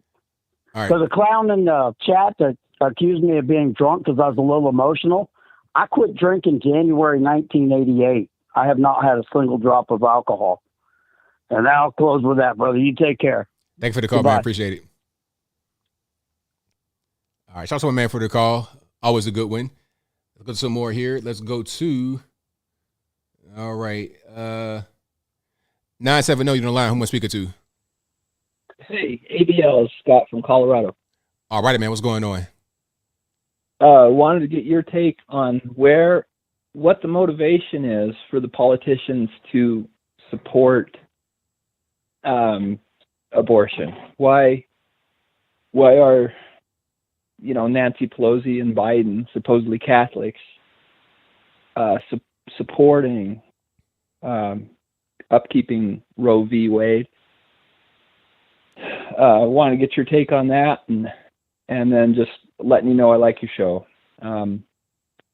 And a lot of callers are saying, if you don't want to get pregnant, keep your pants on. But it's not always the women, right? It's like the guys need to be men as well. They need to not go around and get girls pregnant, I guess.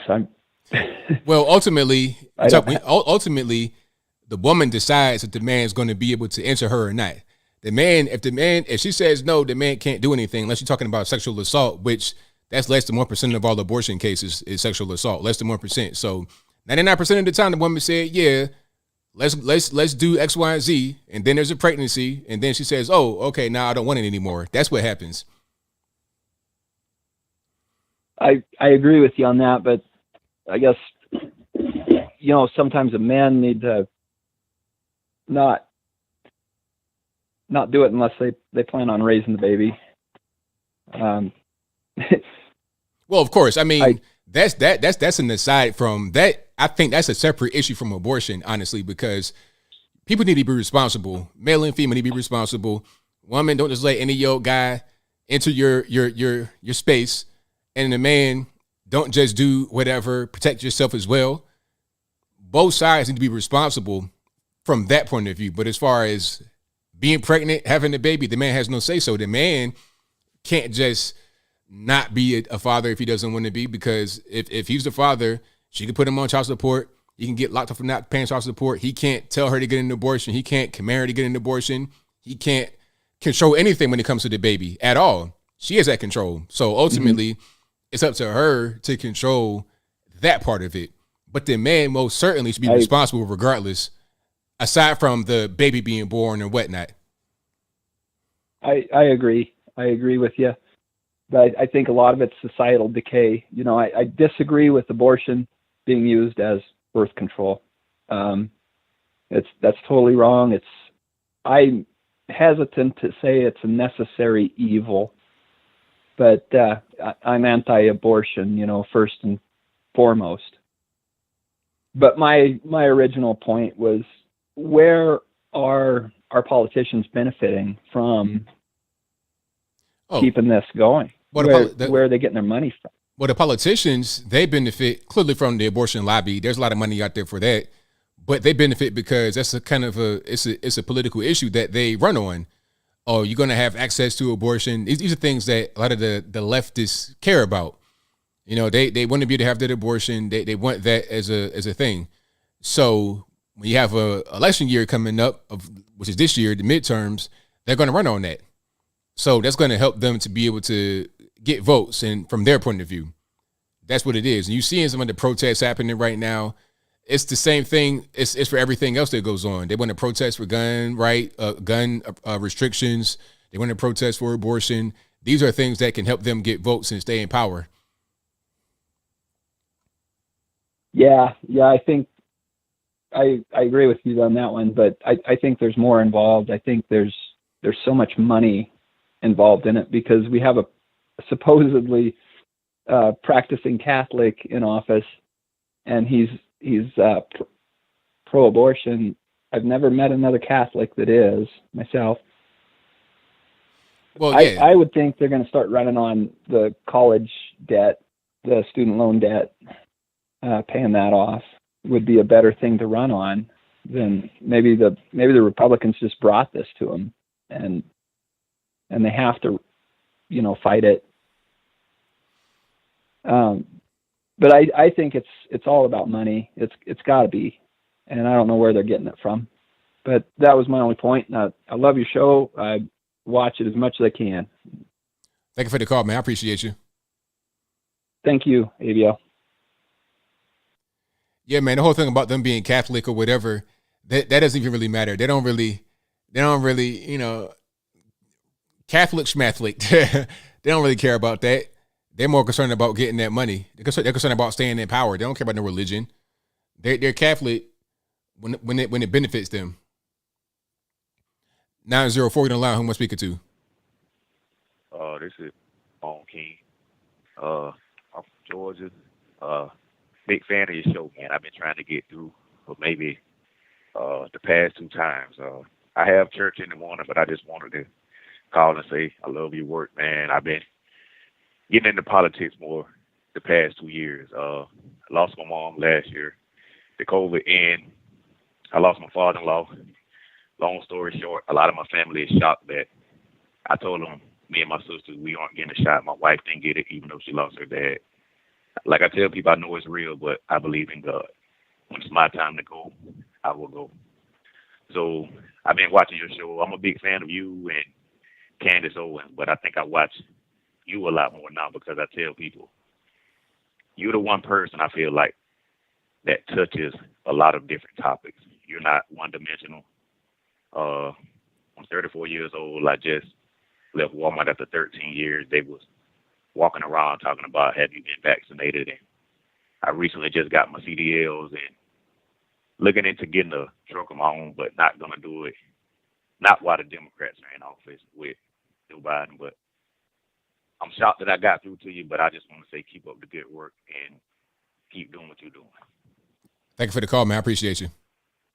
Yes, sir.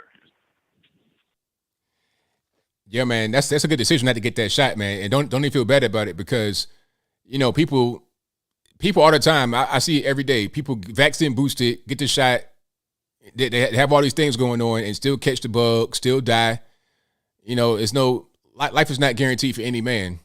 And you never know what the long-term effects of that shot are going to be. So you're doing the right thing, man. Thank you for appreciating the show and watching. I couldn't do it without y'all. You already know. 206, you're on the line. Who am I speaking to? Hi, my name is Steve. All righty, man. What's going on? Hey, I was just calling to ask the audience basically a question. If any of them have seen the video Silent Scream, it was from back in the 80s, basically, when they didn't have very good technology for it, but they took an ultrasound of an abortion in progress, and it's narrated by a doctor who explains what's going on. But you can see basically the fetus fighting for its life in this video, and it changed my view. I was already anti-abortion, but that affected me profoundly, and it's something that I've never forgotten. And I just wondered if that shouldn't be required viewing for people considering abortion, or I think people should at least have a real grasp of the impact of what they're doing, and seeing that really drives it home. You know what I mean? Yeah, I think you're right about that because people, like I was saying earlier, they don't really know what an abortion is. They think that you go to the hospital or the clinic, whatever it is, the clinic, Planned Parenthood, and the baby vanishes. There's no more baby. And they think, it's a clump of cells. It's not really a baby. But they don't understand the disgusting process that is abortion. Like you're literally dismembering a baby and removing it. They don't understand that part. And the baby has to get discarded, thrown away. Like I was saying, in 1985 in Los Angeles, there were 16,500 aborted babies found in a dumpster behind an abortion clinic. 16,500. There was a burial order. It was crazy. And the body parts were so small, they had 5 pine caskets for 16,500 babies. It was terrible. People don't understand. Very horrific. People don't understand that. They don't get it. But like you said, if they're able to see it and understand what it is, maybe they change their mind. Yeah, exactly. I mean, you can still find that video on places like BitChute. YouTube won't allow it, but I've seen it. Somebody posted it on Gab recently, and I saw it again after years, and it still has that impact that it did so many years ago. That I can't imagine somebody even considering having an abortion after seeing that, realizing what is actually happening inside of them. Like I said, horrific's about the only word I can think to describe it, because you just won't think of it the same way if you see that. That's right. Well, anyway, that's all I wanted to mention. I just wanted to get it out there for other people that they're interested. Like I said, most of your crowd, I think, are already on board, with the impact of what's going on. But I think it's something that should be circulated around at least, or seen by everybody, just so you can have a real objective view about what's happening during this process. Because, like I said, I think it would change hearts and minds on a grand scale. Absolutely. And if they are interested, anybody that is interested, it's called Silent Scream. Has been the name of the video if you were going to search it or anything like that. And there are a few places, you can still find it, but not YouTube, but places like I said, BitChute.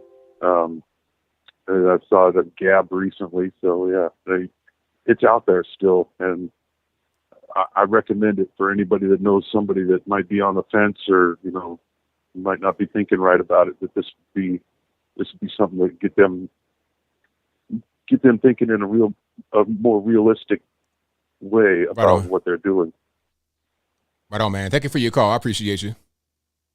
Hey, thank you, Mr. Logan. All right. Yeah, I'm not seeing that video, but that's definitely something that people should look at if they don't understand what an abortion is. Here's an article right quick from LA Times. This is August 28th, 1985. Supervisors order burial of 16,500 aborted fetuses. Says it right here, LA Times. Okay. Let me see. Let me see if I can find a part about the casket. So they ordered the burial of 16,500. They found in Woodley Hills, and they held it for more than for 3 years. While both sides of the abortion controversy debated whether they should receive burial rights. Okay. So there won't be anything religious, but so look, here it is right here. It had not been determined Tuesday where the fetuses will be buried or whether they will be buried in a single grave or in several. Milligan said, however, she noted that the fetuses have been kept in 5 pine boxes while the debate went on over their disposal. I mean, what can you really say about that? You know, what can you say? It's pretty sick, but people don't understand they've never heard about that story I just showed you. Okay, let's go 770. You're gonna learn. Who am I speaking to? Hey, Anthony, David, and Lisa. It's been a long time, man. All right, man. What's going on? Not much. I don't know. We was watching you tonight, and I hadn't called, and we hadn't called in quite a while. I just, we used to call and talk about the mail-in voting a couple of years ago. Yeah, definitely. I guess we can see where it got us now. Yeah, we see what happened. Well, I mean, didn't have a whole lot to say. Just thought I'd say, hey, Lisa. Hey, ABL, how are you? I'm well. About yourself? Good. Yeah, we're in a hot mess in this country. Everything's going through the roof as far as pricing. Yeah, it's really crazy. Everything's costing too much. I mean, the gas is one thing, but go to the grocery store. If you have an apartment trying to find rent, everything's gone through the roof. And what really gets me is they try to blame Russia and the oil companies. And you never heard Trump, or really you didn't hear anything out of OPEC while he was in office because they weren't manipulating oil. We were independent. Yep, we had good production here. We had good world relations, and now that's all gone away. And it happened so quickly. I mean, it's not even the full 2 years yet, and here we are in the state of the country. It's pretty scary. Very, very. Yeah, man, we just thought we'd holler at you. It's been a long time since we called in. We ain't got good internet service anymore, so we can't Skype. But still watch. We're still alive. I appreciate you calling in. I think you guys are a very good call. So thank you for calling. I appreciate y'all. All right, man. Have a good one. Take care. Goodbye. All right, now. All right. Yeah, great call. I remember when they call in. They call in with the Skype. Yeah, I remember. So yeah, shout out to them. Always a good call. And let's go to the phone lines are blowing up, so y'all please pardon me. Calling on line speaker 2347. Okay, I guess they got cold feet, or I might have been a little too slow to the trigger. 773 on the line. Who am I speaking to? Hey, what's going on, ABI? You think we're gonna get through? How you doing tonight? Oh, everything is all good. Can't complain. Wonderful. I just wanted to ask your opinion on something. I am kind of split on the Roe v. Wade situation. Just kind of being like this, someone who used to completely agree with abortion, to now being kind of split. Once I started hearing about the 9-month thing, I just started to get really disgusted with it. Like, man, who would end the pregnancy in 9 months? That's barbaric. I mean, the baby can just be separated from the mom. Like, why would you do that? And I was thinking, like, hey, I mean, you ain't gonna do it at 9 months. Why do it at all? So, still kind of split. Still kind of probably coming over to the right. I want to ask you, with them getting rid of abortion, and I've been hearing talks about potentially going along with gay marriage as well, do you think this is just a ploy by politicians to have people revolt and get them to pack the courts? Because Kamala and Joe Biden, they've definitely said that they wanted to do it. And liberals, they're usually very corrupt, and they will do anything that they want in order to get their way. And they've been talking about it. And if I feel like if they do the same thing with gay marriage, and then you have some more conservative states getting rid of it. I honestly think that that would be like the next thing. What do you think? I'm not really sure. I think the whole thing about Roe v. Wade, that was going to happen regardless because of the court case that was out there from Mississippi. So it was going to happen regardless. Okay. And I think that I think they saw that coming. When I say they, I mean the left. They saw it coming. That's why they were so anti-Brett Kavanaugh. Not because he's just conservative or whatever, because they knew that if you have a conservative court, you have all these issues with abortion, it'd constantly be argued, and it could be a possibility that they could overturn Roe v. Wade. So they didn't want that to happen. But of course, anything like this that goes on, they want to try to take advantage of for their own political purposes. So of course, they could try to use that to try and court pack or whatever, but they may not court pack because I think they understand that they're not going to be able to succeed here in 2022 in the midterms or in 2024. So if we get in there in 2024, all we got to do is just pack the court some more or revert it back to the 9 and, you know, and go about it that way. So it'll never end. Right. And that would be ideal. That would be nice. But some of these Republicans, man, the 12 that voted for the gun laws, like, what is that? What are you doing? Your constituents did not vote for you to do stuff like that. Why would you get in there and vote for that? I was just so upset. And then they snuck it in there because everybody was, celebrating Roe v. Wade. It was just nonsense. Yeah, they did sneak it in there. I almost missed it because they signed that today. I almost missed it, but I caught it. So, and it was 14, I think, House reps that are Republican and 15 Republican senators. I don't know what the purpose of that was. Yeah. It's not going to help anything at all. So, yeah, that was really strange. Yeah, man. I'm here in Chicago, and it took several months for me to get my we have something called concealed carry, where you can actually have there's FOID, there's firearms owner ID card that you can just have a weapon, period, and then you have to get a CCL, concealed carry license, where you can carry it on your person outside. And it took several months. I mean, I went for it in November. Got my thing in March. It was like, why, if I already have my FOIA card, why did it take so long? So if they're doing that, and I'm already in a blue state, I don't even know what they're going to do next. So I'm a little scared. But I'm going to do my thing in November, and hopefully, even as blue as the city is, hopefully I can get something done. I don't know. But yeah, that was all I had for you tonight. Thank you so much for taking my call. Love the show, and just hit you back on the next show. Thank you for the call. Appreciate you. All right. Bye-bye. All right, great call. And let's go to, all right, the phone lines are blowing up, so y'all please pardon me. I'm going to try to get everybody on as soon as possible. 310, you're on the line. Who am I speaking to? Hey, ABL. What's up? How's it going? It's all good, man. What's happening?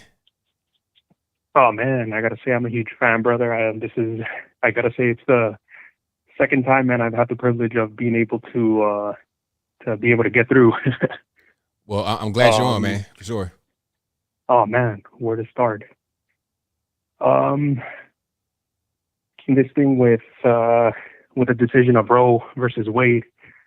I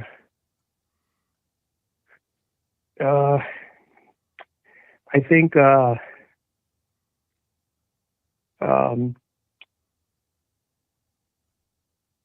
it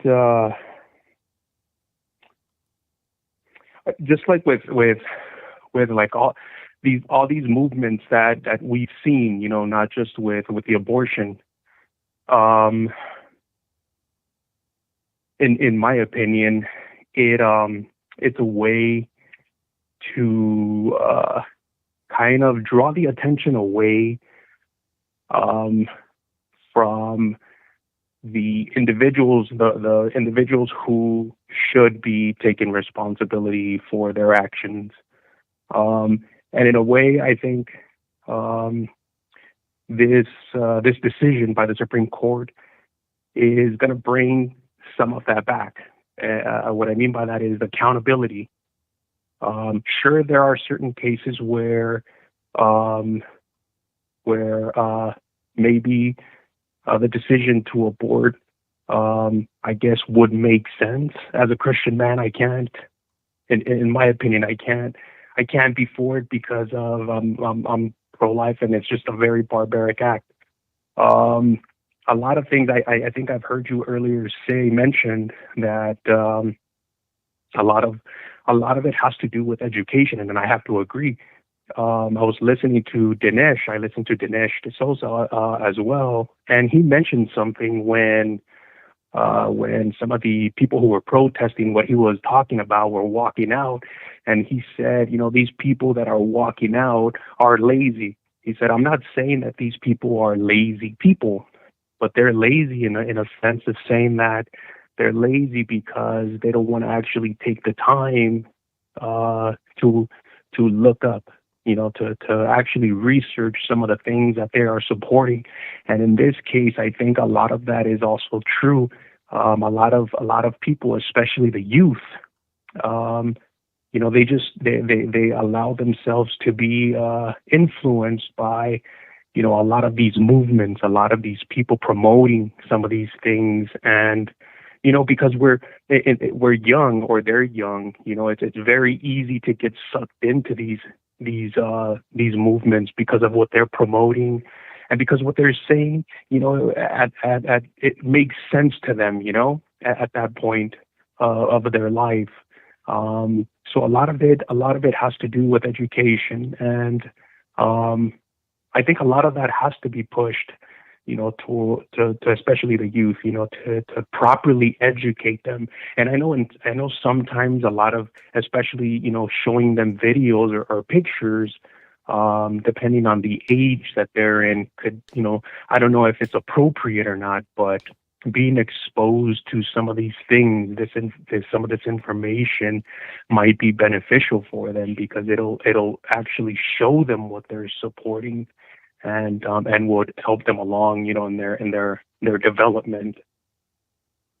Definitely, because like you said, it's about education, and there's no need to preach or be preachy to anyone. Just give them the direct information. Give it to them straight. Like a TikTok video with the pictures and the procedure should be enough. And if they could see that enough, then they'd be like, oh, okay, I see what's going on here.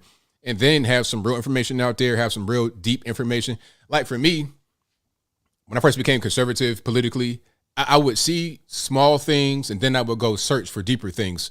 So have the education be comprehensive and whole, but start it from small things, and then you can have things out there they can find that they can get deeper into it, so they can find the truth rather than being told whatever the left wants to tell them from an early age, K through 12, college, or whatever, which are just nothing but lies and misinformation. Right.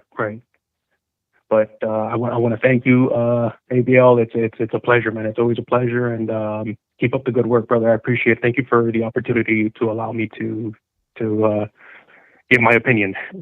Thank you for the call, man. I appreciate you. All right. God bless, man. All right, shout out to the caller. Great call. And thank you all for being here. Definitely appreciate you. If you like what you're hearing so far, please give the video a thumbs up, like the video, share the video, do all that good stuff. That will help me out tremendously.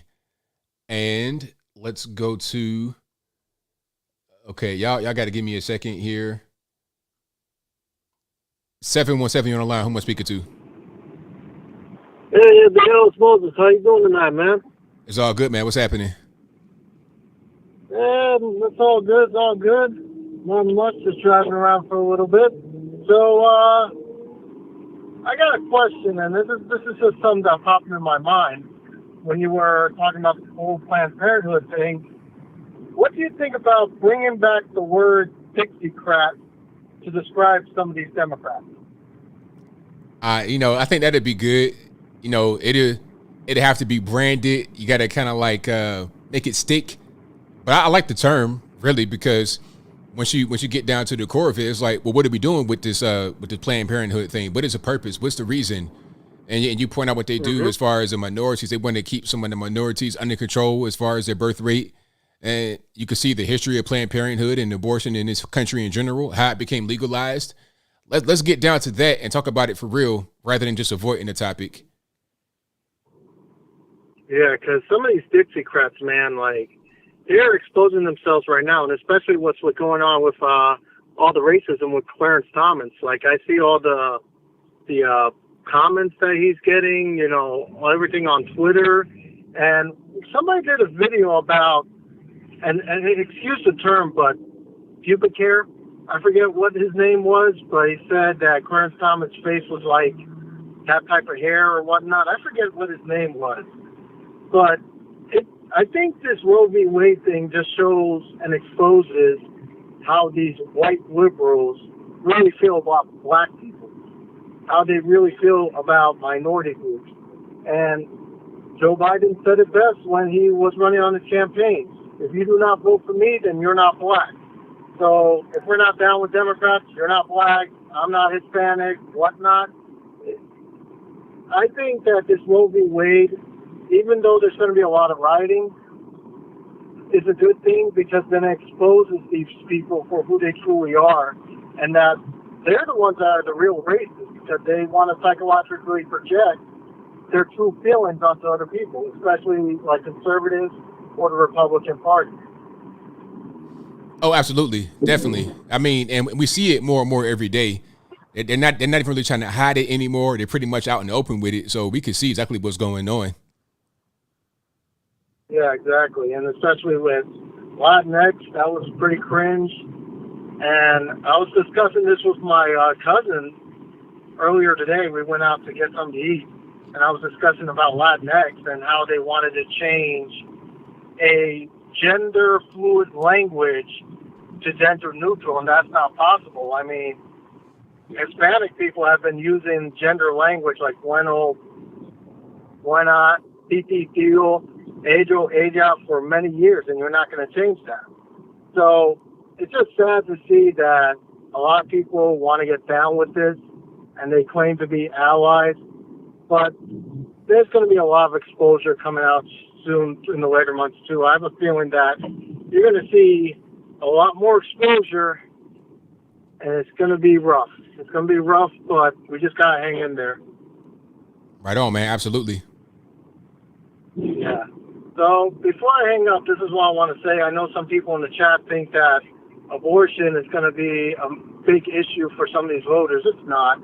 It's going to be forgotten about. It's going to go away.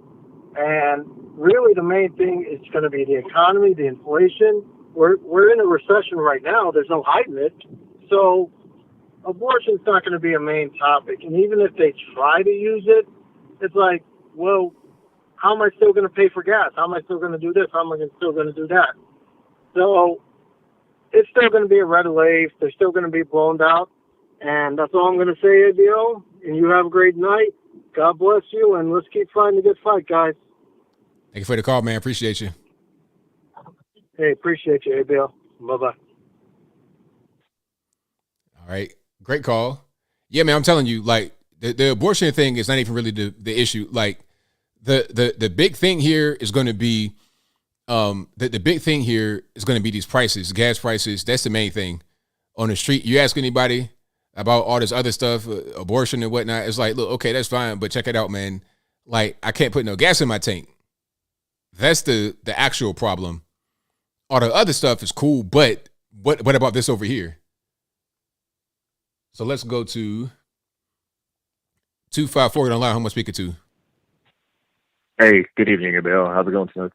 It's all good, man. How about yourself? Just relaxing. It's been a quiet evening out here for me. So I'm out here in San Diego. Called in a few times saying I'm out here in California, obviously for work, not by choice and stuff. And it's been fun walking around with the whole recent events. There's actually protests and stuff happening downtown here area, Little Italy area and stuff too. So people out there on the corners. It's pretty big last night, seeing some of that. I mean, it's just, I don't know, things are getting kind of crazy in the sense of what's happening and partaking into the world right now. Let's hit the big topic at hand. You know, the whole Roe v. Wade, and then the whole situation with the gun legislation being enacted or allowing people to carry in some of these blue states too. Roe v. Wade one right here, I don't get the whole upset about it for people in there, allowing states to make the decisions on this on themselves and letting people basically have the ability to vote into this. All right? The federal government isn't supposed to be here to monitor everything about goes on into our daily lives. It's not to sit over there and monitor everything that happens on the each and state level. All right. There's certain things we do have that's out there that, you know, federal government does intervene with. I mean, we look at the Department of Transportation. We have highway systems that interconnect. It allows for goods to travel. So of course that's where federal government comes into regulation. The things that get done at the state level, what's the point of governors then if you can't sit over there and have them monitoring states when you got to have federal government do that for you, right? But with the whole Roe v. Wade thing that kind of kills me though is people just, I don't get why we're getting a lot more upset, because you have to look at this as an individual responsibility still. Two people make the choice to sit over and commit a sexual act. You got to accept the responsibilities that come with it. There's amount of contraceptions that exist out there, but this shouldn't have to be a contraception for it. I remember when I was back in college, there was a chick that was in our dorm, far from her name, which was Angel. She had 3 abortions in 1 year. Just sitting over there, like, maybe you should probably pay attention to what you're doing or be, you know, more responsible adult than what you have right there. And, you know, folks getting up in arms about this, people getting all upset about this for the Roe v. Wade thing, or people getting more upset about these Supreme Justices actually doing their job, interpreting what the Constitution is, interpreting what these laws are existing out there. But y'all won't get up in arms about other issues. You know, we have money that's being constantly flooded over to a country nobody really cares about. We got the whole situation with Ukraine over there. You guys are getting upset at politicians for that. We're not getting upset at, like, things that could be benefiting our stateside over here. And I think that's, you know, where we need to start focusing on that. We need to focus on America first on that and start focusing on towards us, rather than sitting over there and focusing on these issues that some of these people are pushing on the left side. But don't get me wrong, the right doesn't get away with this either, too. We got Republican Party members, we got people on the right side as well. They're also sitting over there allowing some of our day-to-day daily life for us to be kind of ruined on that, because they want to sit over there and worry about, we're going to take the midterms, we're going to take the presidency, instead of helping us out here right now. So I think we just need a new, different change of pace on that. I don't know, it's just my 2 cents on that. But I'll leave it at that one for right now. Just call in, let you know. It's kind of funny seeing out here, just seeing the San Diego protests and stuff kind of going on about this. But good show. Y'all have a good one for the week, for the weekend. Y'all take care. Thanks for the call, man. Appreciate you. Yeah, have a good night. Great calls. You guys been on fire tonight. You know, like I said, I can never do this without you guys. And if you like what you're hearing so far, please give the video a thumbs up. Like the video, share the video, do all that good stuff. If you're not subscribed to the channel for whatever the reason may be, please go ahead and subscribe to the channel. It's 100% free. That'll help me out tremendously. This is also a podcast you're listening to right now. You can find this podcast after I'm done tonight. I'll upload it. It'll be up at 8 o'clock tomorrow morning Eastern time. You can find it on Apple iTunes, Stitcher, Anchor, Google Play, etc. Link for that will be in the description box, or just go to your favorite audio streaming platform and search ABL Live. I should pop right on up. The phone lines are jumping, so please be patient. Anonymous caller, you're on the line. Oh, hey, well, how you doing, ABL? My name's Ricky. How's it going? I appreciate you taking my call. It's all good, man. What's happening? Yeah, they call me Anon. We all, I usually hang out with other channels. I worked on Wall Street since 2000, so I kind of know the ins and outs. And you know, I guess the whole discussion going on with the courts, but I think we have a lot bigger issue going on. You know, there's a plan going on. Something, you know, is being set, a trap. You know, they're getting caught out there, so everything's going to come to light. So, you know, what about you? I'm really new to the channel. I've been trying to check out, you know, about your website and everything else. So I'm more interested to find out. I see you like into broadcasting and stuff. Yeah. So, do you have like a specific question for me?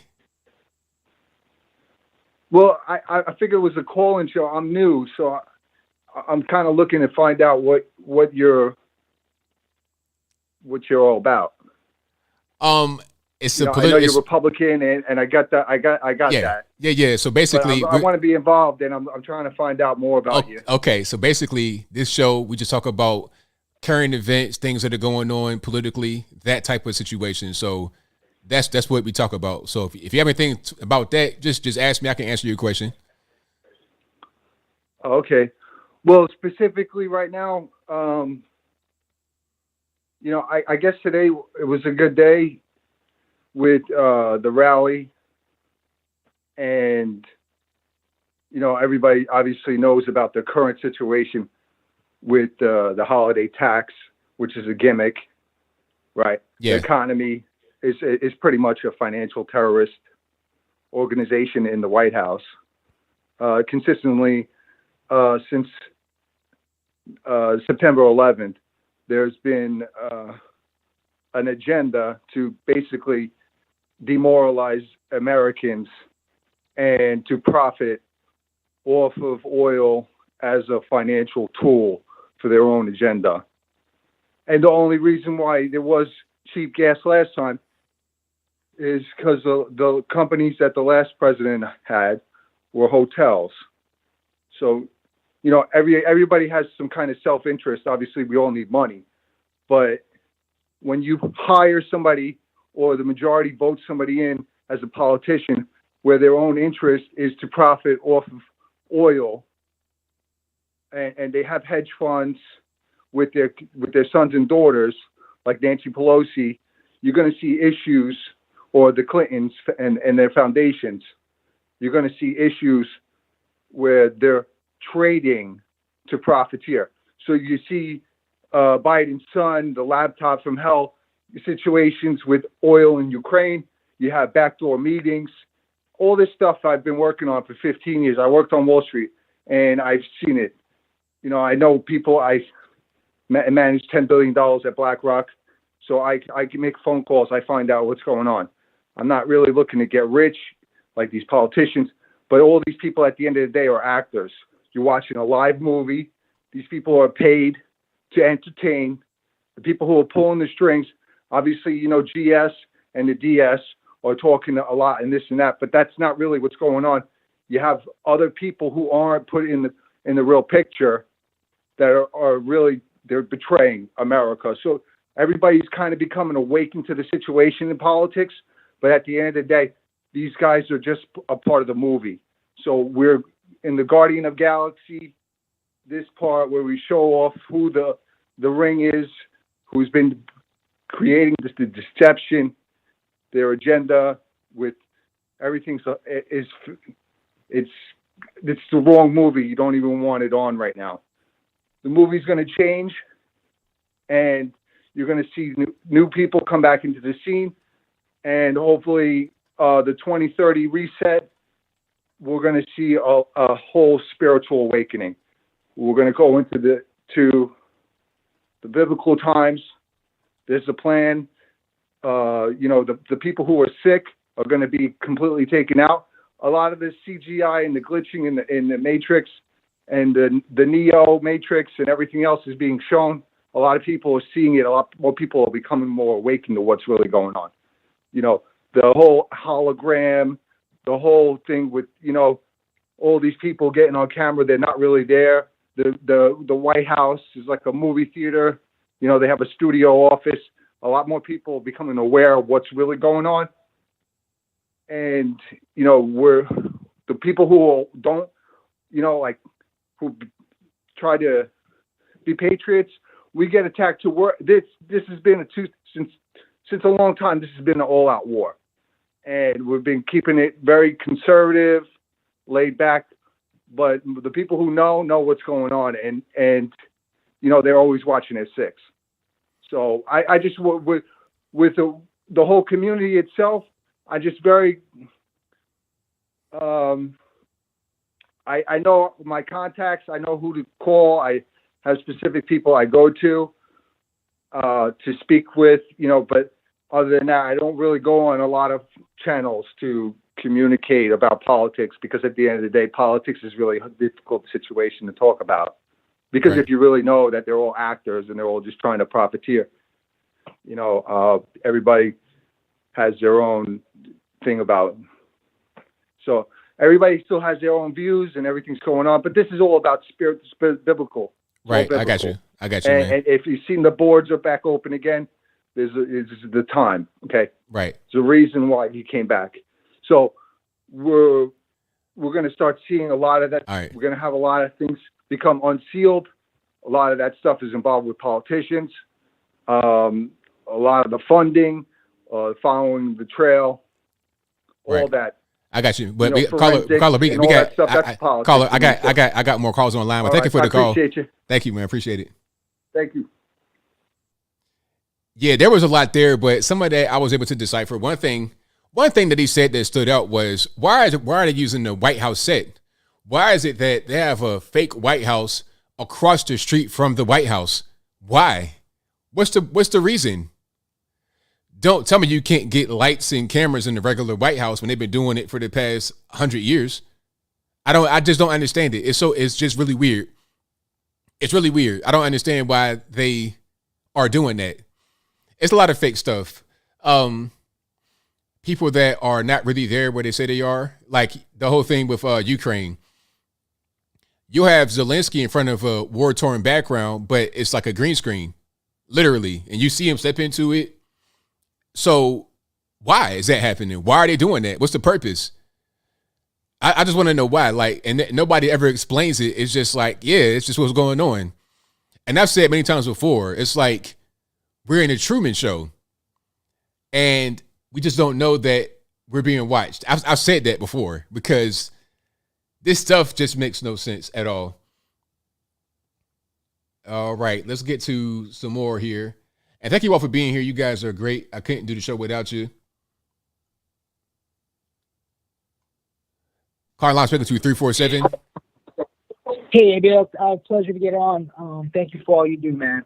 I just want to bring up a topic that I don't hear a lot about, and getting to the root of the problem. How come nobody talks about the doctors that are performing these? I'm sorry, I'm getting back to the abortions, but that are performing these. They're sickos, and I mean maybe they're not sickos, but I think there should be, people should have a choice.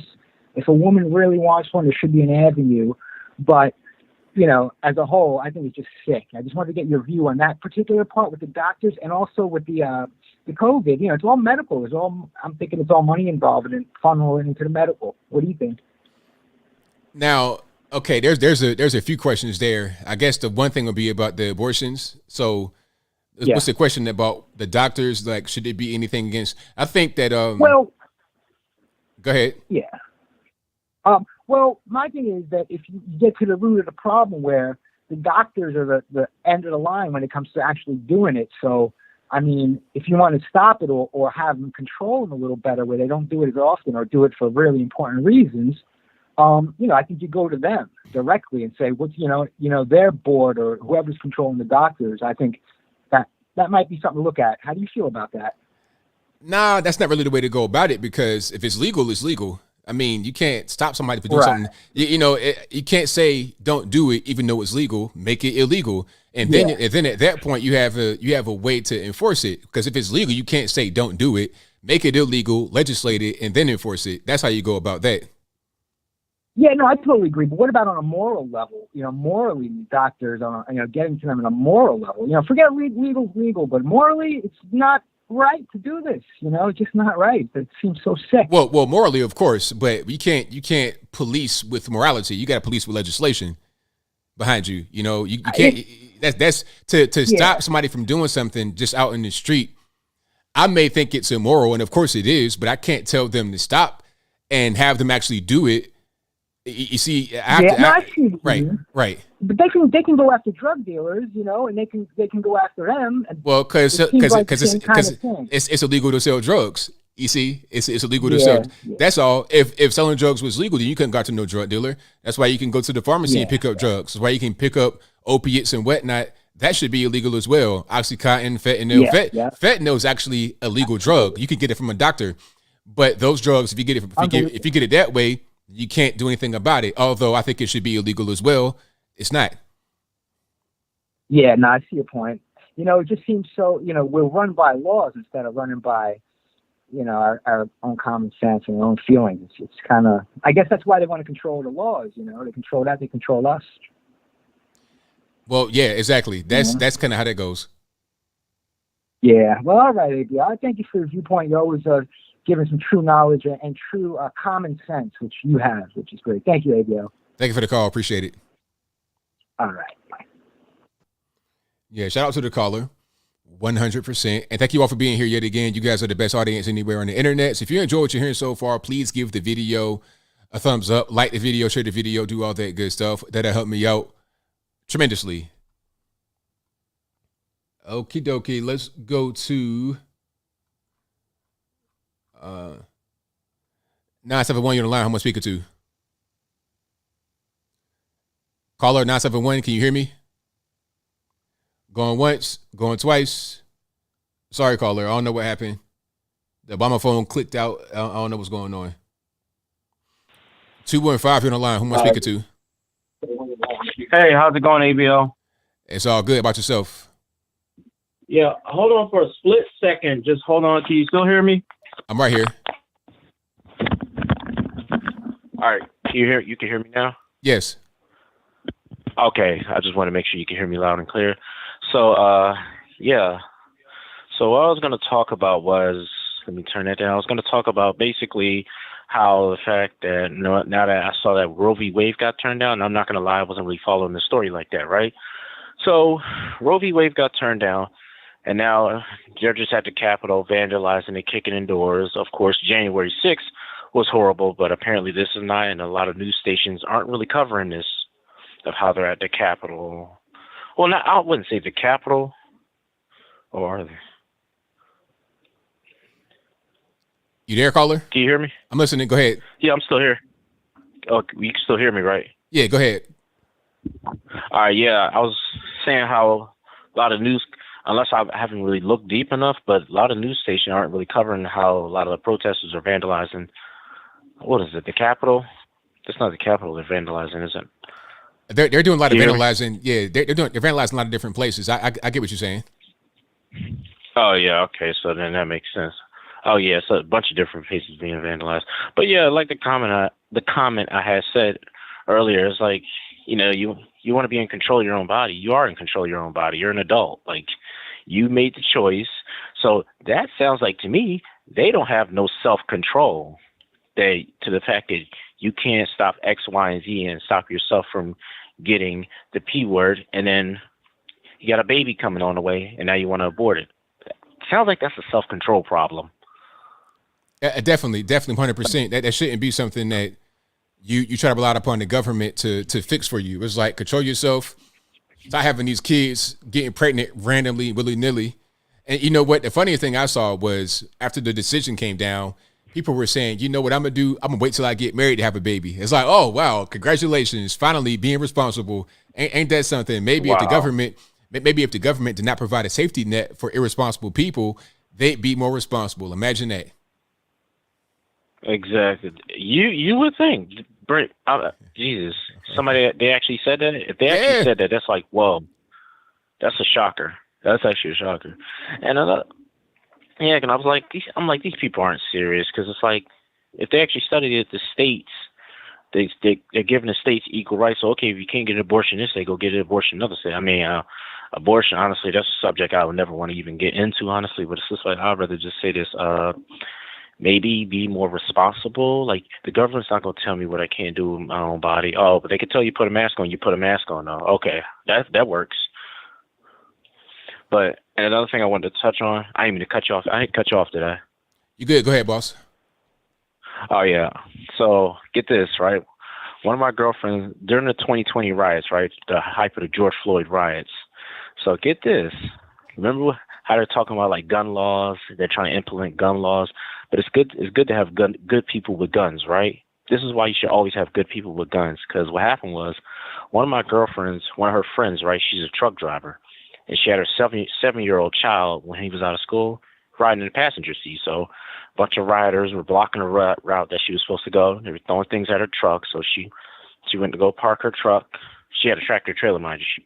She had to go another route. She got backed up, and a lot of them were throwing things at her truck, and they were coming towards her truck. While they were throwing things, one of them come up with, like, lead pipes, sticks, and all that stuff. So she pulled her gun out and pointed it at the crowd. Mind you, there's no video of this at all, but this is based on what she told us. And she pointed her gun at the crowd. And basically, that's when they backed off.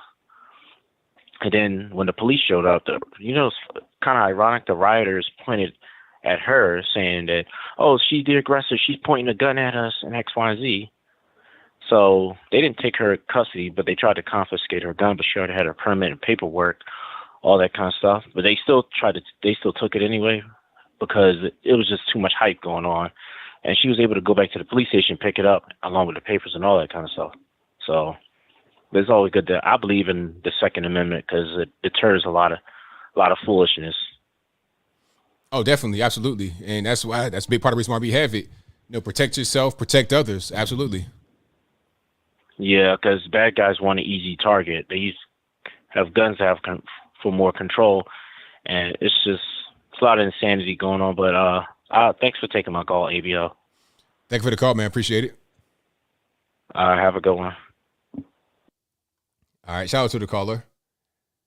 Thank you all for being here. I couldn't do the show without you guys. You guys are the best audience anywhere on the interwebs. Victor, what's going on? Hey, thanks for taking my call. No problem. So, the left has finally defined what a woman is, huh? Yeah, after not really knowing how to define it, going back and forth, now all of a sudden, they know exactly what a woman is. Now, this is what I kind of agree with them a little, and what I really disagree with them.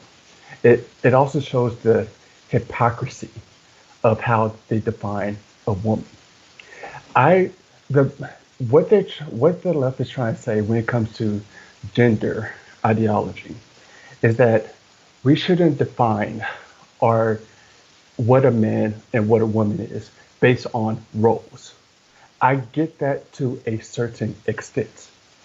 However, they are basing what a man and woman is based on roles. When they see somebody, a boy or a man acting like a woman, instead of saying, "Oh, this is just a man that's like these feminine qualities or what's considered as feminine," they go straight into saying, "Okay, based on these roles that you're showing, that means you're a woman." With this Roe versus Wade being turned over, they're going back to the roles of, since is pregnant, it's a woman's right.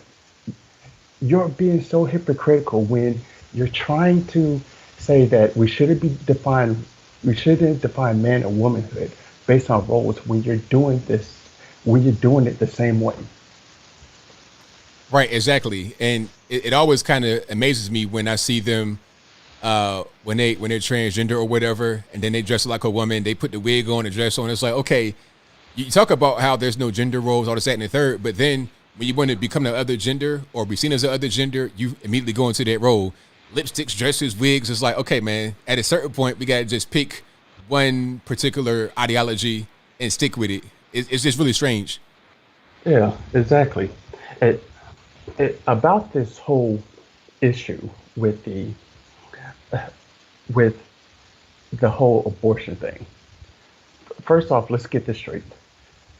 No one is taking anybody's rights away.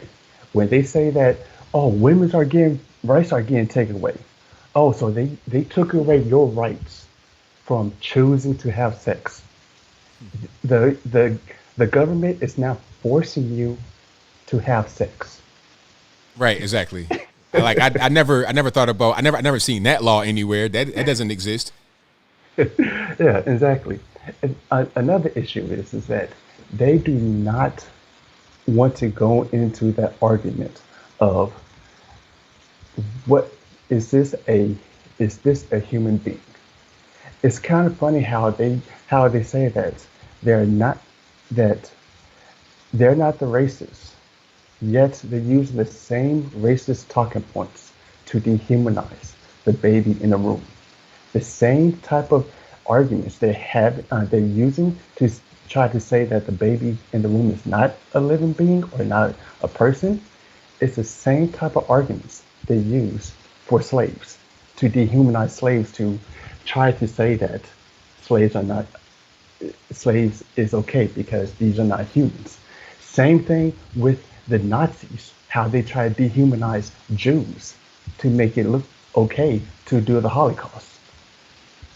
Exactly. It works because people, they believe in it. Like people, they go out there and say, "Oh, it's a fetus. It's not really a baby." Like I was watching Angela Stanton-King. She did an interview on Breakfast Club about 2 years ago, and they've been replaying it recently. And she's talking about abortion. And then Angela Yee was on there talking about well, is it a fetus or a baby? It's like, what? It's the same. A fetus is a baby. It's just it's a certain level of development. Like Stage. it's a stage, right? Fetus. Do you get to be born? You're a baby when you're born. You toddler, little kid, preteen, teenager, adult. That's just part of life. But they don't see it that way because, like you said, they've been dehumanized. Yeah, exactly. And then when they try to go into the science, and when you define the science, and by the way, I've seen this comment before, and they said that, oh, well, are you a biologist? Technically, you could say that I'm a biologist because I did major in biology and I graduated with a biology degree. However, you do not need to be a biologist. You could just Google the biological definition of life and go see that based on biology, the baby in the womb is a living being. Once you go into the science, they want to say, oh, well, you bring in your religion into it. When did I ever use my religion to make this argument why the baby in the womb is a life? Right, exactly. I mean, really, it's a scientific, it's a biological argument. It's not religious. Yeah, exactly. The last one thing I want to say is how stupid fans are. Lil Durk, he if people don't know Lil Durk is a rapper. He just put out a song saying that, or teasing the fans because he's saying that I should have slide for my friend King Von after he got murdered.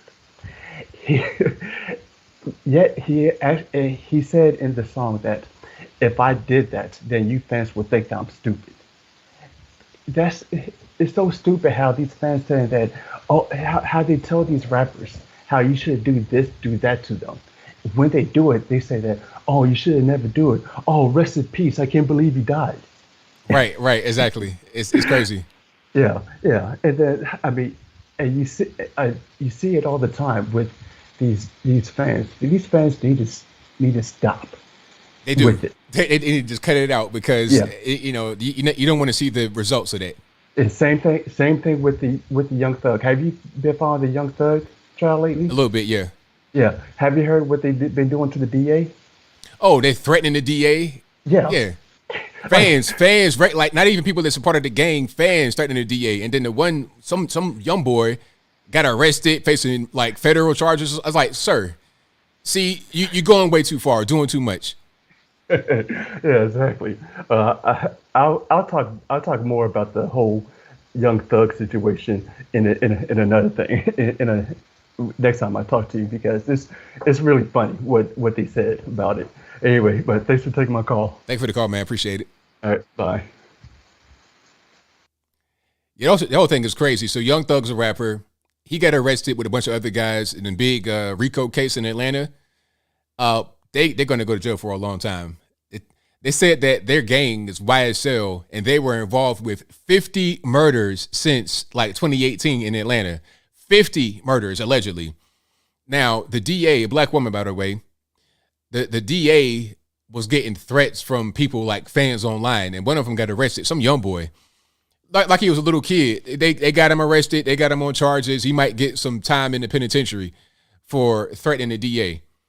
Someone they're going to kill the DA. I mean, come on, man. You're not part of the gang. You're not in the street. You're just a fan, a rap listener, and you want to do something like that? Throw your life away? That's crazy. I have a quick picture for you guys. A quick picture. I found this because when I'm doing my show, I'm also doing like social media and stuff. I multitask, of course, but here's a picture I want to show you guys. And I'm going to read it for you guys who can't watch the stream, okay? But you guys just look at it, okay? Now, it looks like a TikTok screenshot, okay? Or this might be actually an Instagram Reels screenshot. Regardless of what it is, it's a screenshot. And it says our, quote, maternity, unquote, shoot. What you have is two men on the right side of the picture. They're outside some kind of forest, some kind of opening in the forest or some kind of green area.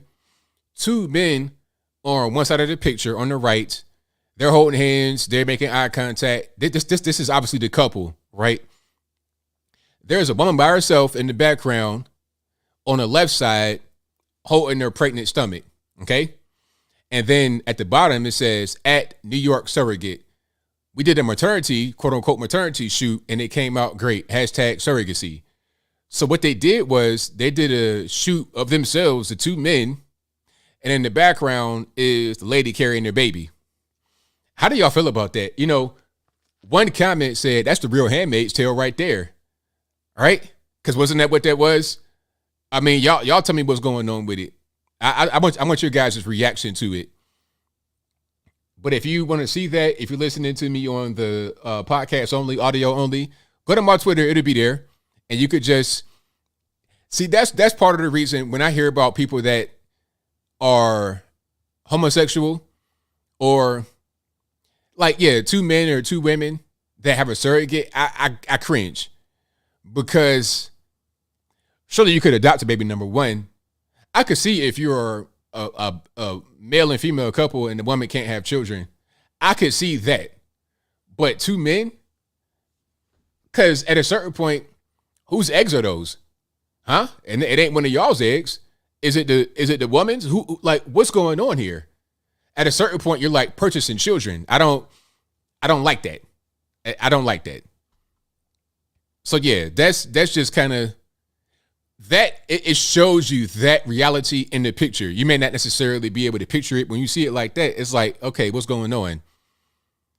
Is it both dad's baby or just one? Who knows? Whoever the masculine, whoever the y'all know the word. I don't want to use it. Whoever the man is in the relationship is his baby. Okay. And then the more submissive one, I guess, I don't know how that works. I don't know whose eggs those are, so I don't really know how they finagle that whole situation. But I digress. All right, Tariq, what's happening? Hey, what's up, ABL? Everything's good, man. Hey, Go ahead. Hey, it's about time conservatives use their power to win something, man. You know what I'm saying? Because, like, man, I am tired of seeing these L's and, censorship going unchecked, the whole transgender thing going unchecked. Liberals is just taking over. So it's crazy. It's crazy how once conservatives, like, use any power, now it's like the nation is just, liberals especially is just acting like the world is going to end and, they think they're going to come after gay marriage next. I don't think they're going to come after gay marriage, bro. Like, what do you think about that, man? They might, but I don't think that they want to do that right now because of the political implications. Yeah. Yeah, I think that's going to be hard, man. That's going to be hard, man. I mean, if they do that, I'm going to be like, wow. But, the thing is, I do agree with leaving it to the states because my thing is, if it's doesn't want abortion, I mean, and they're voting for governors and their elected representatives to not want abortion, they should respect that. Because what I don't understand about liberals, and this is really what's causing the divide, is they got to understand, even though America has different states, there's like different cultures, man. Yes. Like maybe if you live down south, people have guns mostly to go hunting. Now if you have a gun in Chicago, you most likely defending yourself. You know what I'm saying? But if you in like, just down south, like you probably have guns to go hunting, but the culture is different. So what liberals do is that they import their, California culture or the New York culture and enforce it on red states. Like, most red states, they're mostly religious and they don't believe in that stuff. But they didn't want to call them bigots and they're attacking women. And doing that does cause a divide. That does build a hatred. Because now you are forcing Christians to accept that. It's bad enough that You're breaking up. I can't hear you, Tariq. Are you there? Oh, you got a bad connection. I'll give you a little bit of time. All right, let me see. Yeah, it's bad connection. I don't know what happened, but the connection just kind of. Let's see if you can call back because I'm like right at the end of my show. If you can call back, I'll let him just go ahead and finish what he was trying to say. But you guys are the best audience in the world. Thank you for being here. Couldn't do it without you. If you enjoy what you're hearing so far, please give the video a thumbs up, like the video, share the video, do all of that good stuff. That'll help me out tremendously. All right. All right, Tariq, you back? Oh man, I'm sorry about that. Yeah, yeah. So what I was saying is that they intentionally went to that man's bakery, knowing that he was a Christian, and then like forced their beliefs on him. And when he was like, "No, I'm not going to bake a cake," they didn't want to put the full extent of the law. And to me, that's just vicious. I don't see conservatives do them like that. So I'm glad the right has these victories. I don't think Chief Justice Roberts is a conservative. I don't like him. I feel like he's like a Mitt Romney type Republican where he do things for praise from the left. Like I can't stand those type of quote unquote conservatives who behave in a way just so they can get like liberals to give them a pat on the back. Like they didn't hire you, okay? Like Chief Justice John Roberts, a liberal would have never elected you to court. You know what I'm saying? I'm sorry, but this is the country that we live in. We want conservative judges to push conservative laws. And conservatives don't do anything radically different. I feel like if we had a left-wing court, I feel like free speech will be very much under attack. I do strongly feel like they're going to use all this racism and saying stuff against gays and say, well, hey, we gotta do something. We gotta pass some type of hate speech laws to protect these people, or they may come after our Second Amendment. Like liberals do those radical things. So I hope these conservatives keep getting the power and keep putting these old white men or these old black men. I don't care, man. But just keep it right wing, keeping it Christian. And yeah, man, I just hope that conservatives can see this, see that they do have power. They do have influence, and they can win things. Just don't be scared, and don't bow down to these liberals, and protect yourself. That's all I want to say. I'm about to get off. And if these liberals get in your face, man, protect yourself. Make sure you have a camera, so that way, if there's any self-defense, you can show it. But don't allow these clowns to bully you. That's all I got to say, man. Thank you for the call, man. Appreciate it. All right, take care. All right. Fantastic call, but that will be your wrap. There's a lot of calls still trying to get in. I'm sorry if you couldn't get on. Blame the white man. It's not my fault. But that'll be a wrap for me. You guys are fantastic. I'll be back live again on Wednesday, of course, from 8 p.m. to 11 p.m. Eastern. And this will be available again as a podcast, audio only, on your favorite audio streaming platforms at 8 a.m. tomorrow Eastern time. Thank you to the mods for keeping the trolls in check. Thank you to everybody for watching, for retweeting, liking, whatever you do. I appreciate you. Oh, also, if you're listening on the audio streaming platforms, please give me a 5-star rating, a review, whatever you can. I most certainly appreciate it. I got more super chats to read right quick, and then I'll wrap it on up, put the bowl clean on top. Let's go back to where I was. Let me try to figure out where it's at. Okie dokie. Let's go to, let me see now.